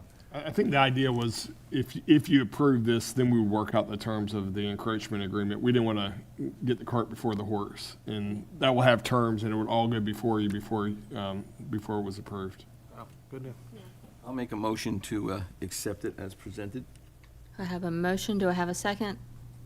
I'll second it. All those in favor say aye. Aye. All those opposed, same sign.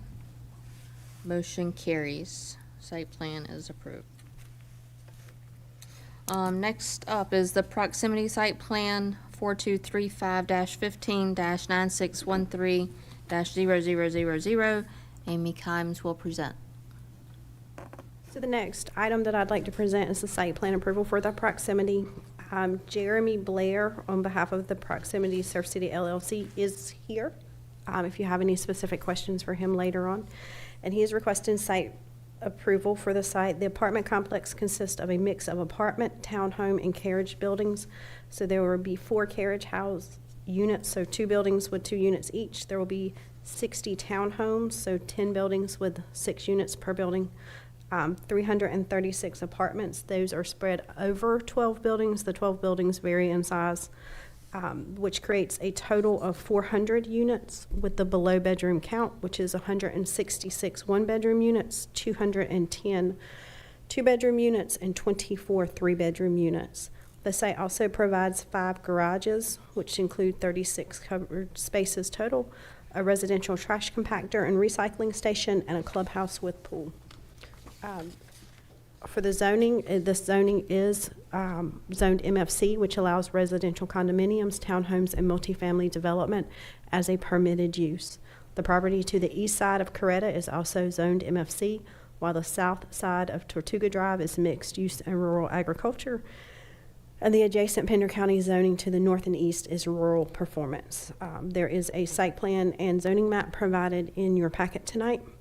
As a part of the approval process, the town will require the connection of Coretta Drive to NC 210. This connection will provide secondary access for emergency services purposes. The extension of Coretta Drive is located within the active NCDOT project R5900. The R5900 project is related to the NC 210 Belt Road intersection improvements. Coretta Drive would create a quadrant road system that would increase the efficiency of this intersection while adding additional access to properties located along Charlie Medlin Drive and Tortuga Road, potentially removing trips from the intersection. Town, NCDOT, and development staff will meet to discuss this connection further. On a little bit more of an update on that, our 25% plan should be approved by the 17th of June, and at that time, once we've got that alignment kind of agreed upon, that's when we will meet with the developer. They are waiting on our invitation. They're aware. If the NCDOT does not proceed with this project for some reason, the developer will be responsible for designing and building the road to meet town standards. The developer has provided a letter acknowledging his understanding that the development cannot be built without the connection. Traffic from the development will be incorporated into the traffic study associated with the R5900 project. The site plan as submitted shows a sidewalk along the frontage of Coretta Drive and Tortuga Drive. The extension of Coretta Drive would include an extension of the sidewalk on the west side and the multi-use path on the east side. This is currently being incorporated into the R5900 project. However, if the developer builds the roadway, they will be responsible for the pedestrian improvements. The site will receive water and sewer from the town of Surf City. If the site plan is approved, the project will be placed on the sewer capacity wait list. Town ordinances require that the applicant provide either a high-density state stormwater permit or a system that meets the town's requirements. The applicant will provide an approved high-density state stormwater permit before the start of construction. This permit utilizes the same design criteria as the town's ordinances. The applicant is working with NCDEQ to receive a sediment erosion control permit for the site. The permit is required to clear or disturb more than 1 acre. The applicant will also work with DEQ and the U.S. Army Corps of Engineers to receive all required wetland permits prior to being released for construction. The submitted plan proposes 771 parking spaces, with 36 being in the garage buildings.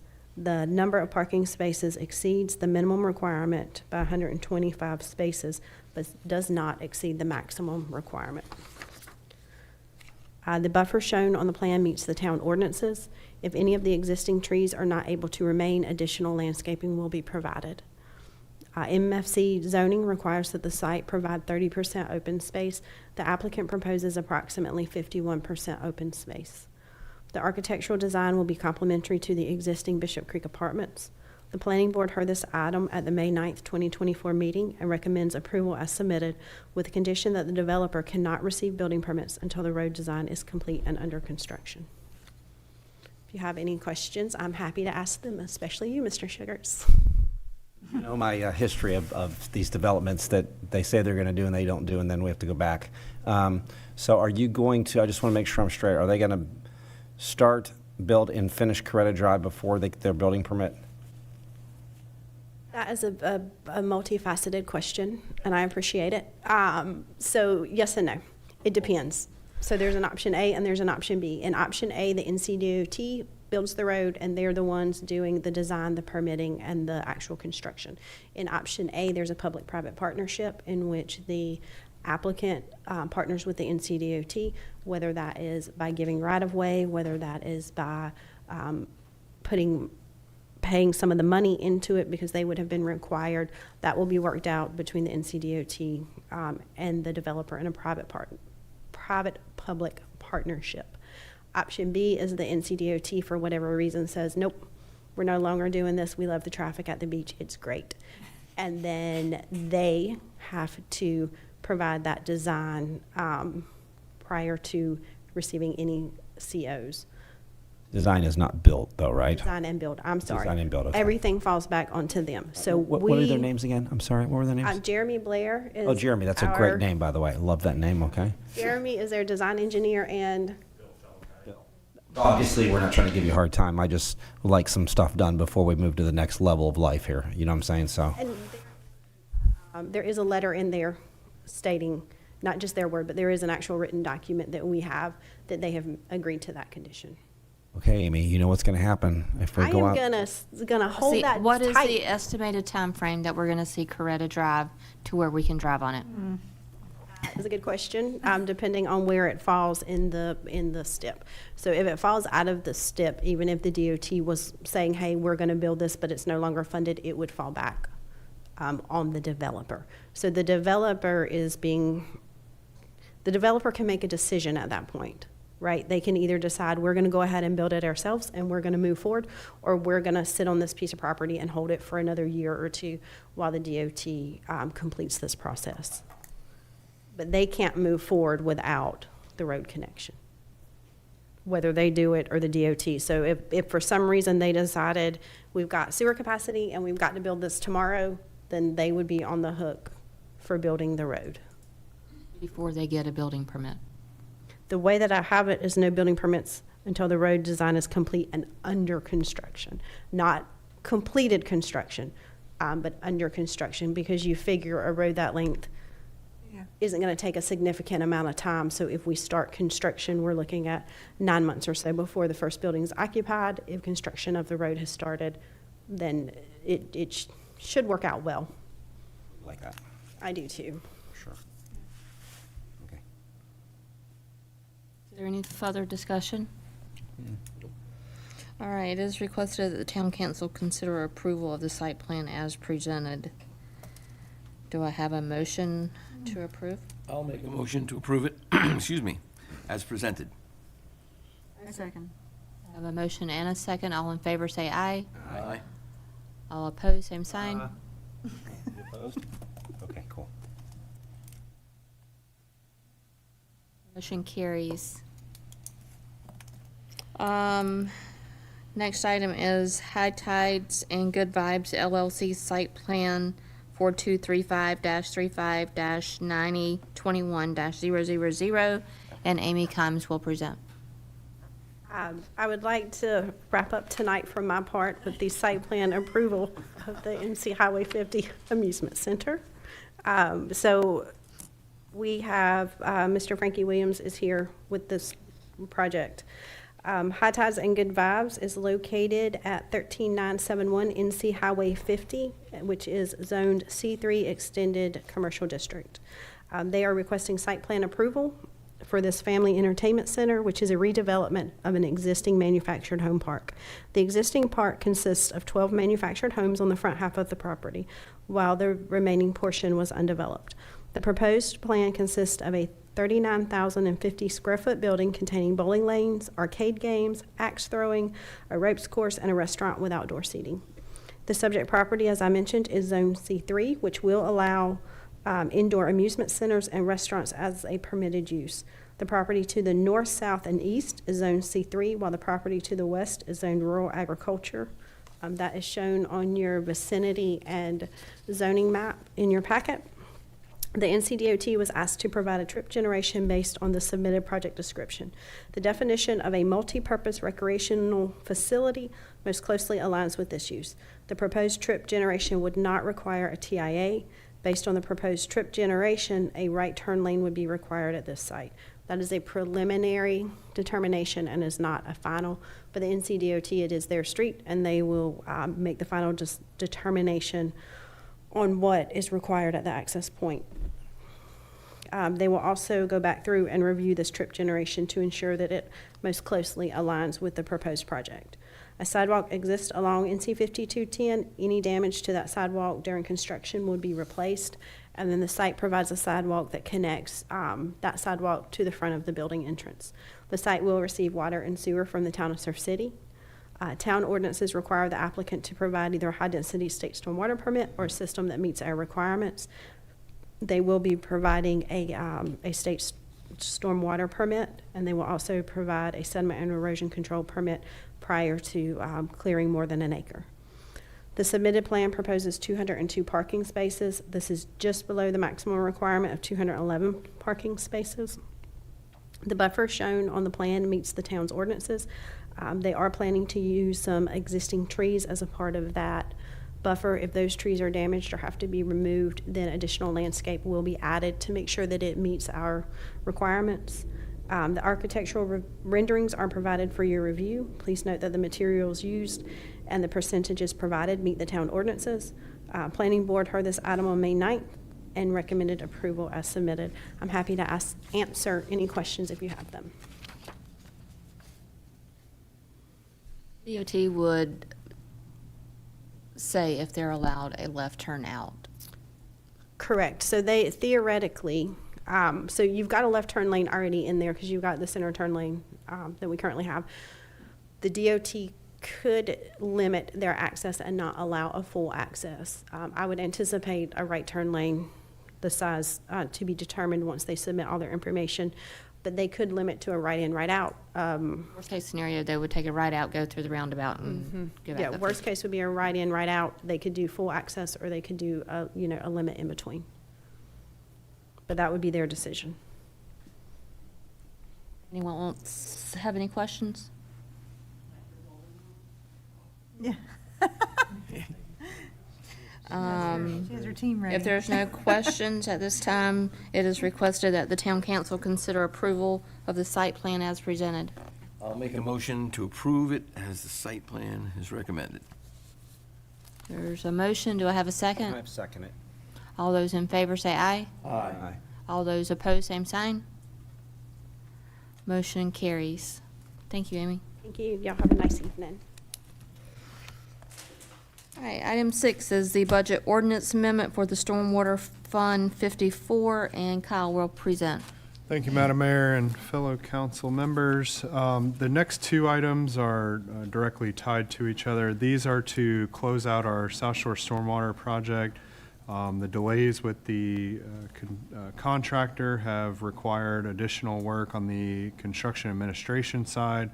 So the $15,000, I believe $100 is to finish up the construction administration construction oversight for the project.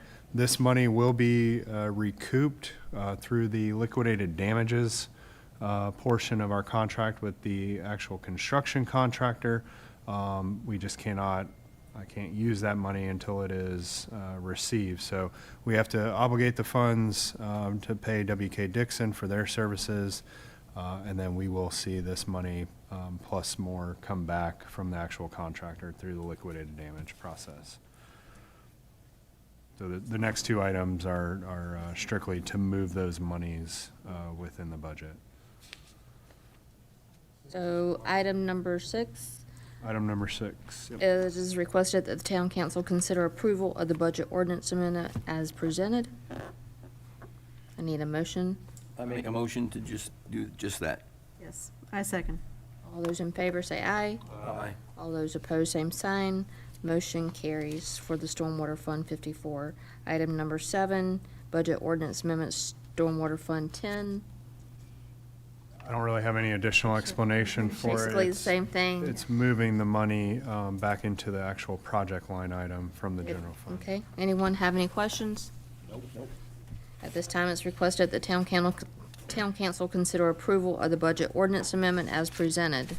I'll make a motion to do just that. Yes, I second. I have a motion and a second. All in favor say aye. Aye. All opposed, same sign. Motion carries.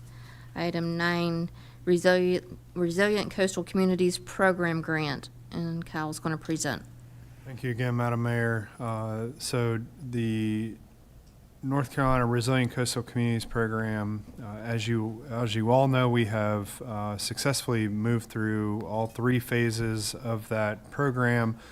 Phase 4 is the implementation phase, in which we are seeking funds to construct the recommendations from our sort of roadside infiltration portfolio. Site 16 and Site 17 within that packet, and within your information, you can see those projects. But the Department of Environmental Quality requires basically evidence of council action approving of the grant application. So that is what we are seeking. If you have questions about the specific sites, I'll be more than happy to try to answer those. But in general, Site 16 is located at Roland Avenue at the intersection of North and South Shore, which is anticipated to remove the asphalt within that intersection, replace that with engineered pervious pavers, and then also a installation of a catch inlet to redirect stormwater that's going to an existing NCDOT catch inlet and system.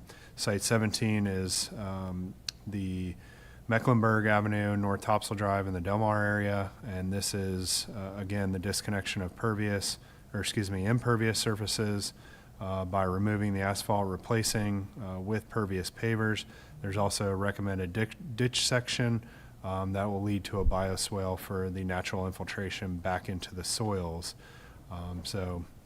As you can see, the cost of those projects, as recommended by our engineer, plus 15% for the time lapse for potential inflation of the project. So just asking for council's approval to submit the grant to DEQ. This does not obligate you financially. I have a question. Yes. So these pervious pavers. Yes. Do they look like the road? They will be sort of not brick, but they will look like brick pavers. Okay. But the system engineered is a probably about 3 feet deep that we excavate. There's a engineered concrete support structure wall that goes around the area in which we're then backfilling with material for natural infiltration, and then the pavers will go back on top. Okay. So it's a brick color. Yeah, I'm sure we could probably get, I don't know. probably get some different colors. I'm just but asking, yeah. when you're driving along and you're just, what's that look like with the different surfaces and substances? So, okay. Anyone else have any questions? It is requested that the town council consider approval of the grant application as presented. I'll make a motion to approve it as presented. I have a motion. Do I have a second? I second. All those in favor say aye. Aye. All those opposed, same sign. Motion carries. Next item, manager's report. All right. Starting to feel like Amy up here real quick. But just want to go over a few things. As a direct follow-up to Mr. Price's presentation and public hearing you just held on the stormwater ordinance, the town has been working diligently to establish that new stormwater utility to become effective July 1. Part of that process will include a new fee, which will go onto the billing, which is generally handled, and we're talking specifically about the Onslow County portion of Surf City, handled through ONWASA because they're the water service provider. With the new fee, we've been working directly with our billing software and will be transitioning to Town of Surf City billing. So a change will be noticed by customers in this area. Additional notifications will be sent out to get these accounts established, so please be on the lookout for this change. They're going to start tomorrow in hitting that area of the town up and letting them know what is going on. But there will be no change in water and sewer rates or trash fees. It's simply to be able to add on our stormwater fee for collection. So we've worked with ONWASA. They do understand and know that this is coming. So we'll continue to work diligently, but I wanted to bring that up. Of course, if any public is, watching the video or here in person that live in that area, we will get some direct notifications out to you. As previously mentioned, the South Shore Stormwater Project, so the electrician is completing the wiring of the pump for the 1815 site, and it could be completed. We have a project call tomorrow morning, but once that is completed, the project will be considered substantially complete. So we're pretty excited about that. I did want to mention that as a part of the DOT resurfacing project, which is completed, we were able to obtain 2 new crosswalks serving beach accesses 30 and 37. Those will be, I'd had a follow up with DOT, they will be restriped once they can do that. It may be delayed through the season, but they'll come back with the thermo striping, so it'll be much more evident. And then the town is actively looking into what it may take to install some signalized lighting, raising additional awareness for pedestrian crossings at these locations, as well as 2 of our crossing locations along North New River Drive. They're just kind of located on some longer stretches of roadway, and if there is an opportunity to get some of those amenities in there, we'll certainly do that. Those do not come cheap. and that would be the responsibility of the town. So we'll continue to look at that. Happy to announce that we were finally awarded the NCDOT Carbon Reduction Grant. This is the total grant amount was $100,000, which also includes a $20,000 local match. So essentially $80,000 that we will see back from the state. And this was to replace 2 aging fleet vehicles within facilities and grounds. Specifically driving around, larger, older pickup trucks and replacing those with electric vehicles. And what we'll use those for is our facilities maintenance staff who are going from facility to facility don't necessarily rely on or have the need for large pickup trucks to be driving back and forth. So if we can get 2 new vehicles to replace 2 in our fleet for $20,000, I think we're doing pretty good with that. And we have some infrastructure in place to support the charging. The Earl G. and Inez Batts Recreation Complex. Again, if you haven't been out there, I'd highly recommend getting up with myself or Jody to schedule that visit. But we also, for the public, continue to get updated imagery. I think that's almost weekly that we're doing that, and putting that on the special projects site. So if you haven't had the opportunity, go and get on the website and take a look at those photos. It's really neat to see that skate park come to fruition and all the work and effort that goes into that. And then, of course, all the other elements that will be brought to the community to include the inclusive playground and picnic shelter and restroom facility, et cetera. Again, speaking of grants, we found out today that we were successful in obtaining another $565,200 in additional stormwater grant funding to complete sites 14 and 15 of the Resilient Coastal Communities Program. Site 14 is located at Seahorse Avenue, South Shore intersection, and Site 15 is located at Charlotte Avenue and South Shore.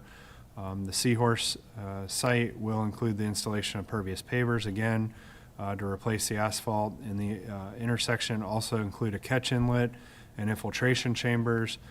Site 15 will be very similar to what we've seen over on South Shore, in that we will be installing the larger infiltration chambers underneath the Charlotte Avenue parking access. We have issues with runoff coming into the roadway and really having nowhere to go. So excited about those projects.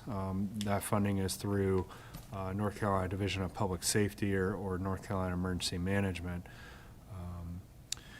This is the first week of summer camp, so as you all know, it's busy over at the community center as well as our satellite location at the Surf City Elementary and Middle School. It's our first year with that partnership, and so far so good. We've hopefully secured our bus drivers that were needed. Thank you to Mr. DeSelms and assisting with that process and working with the school board and of course the League of Municipalities. And then lastly, for my update, we had a site visit from the North Carolina League of Municipalities from their risk accreditation process.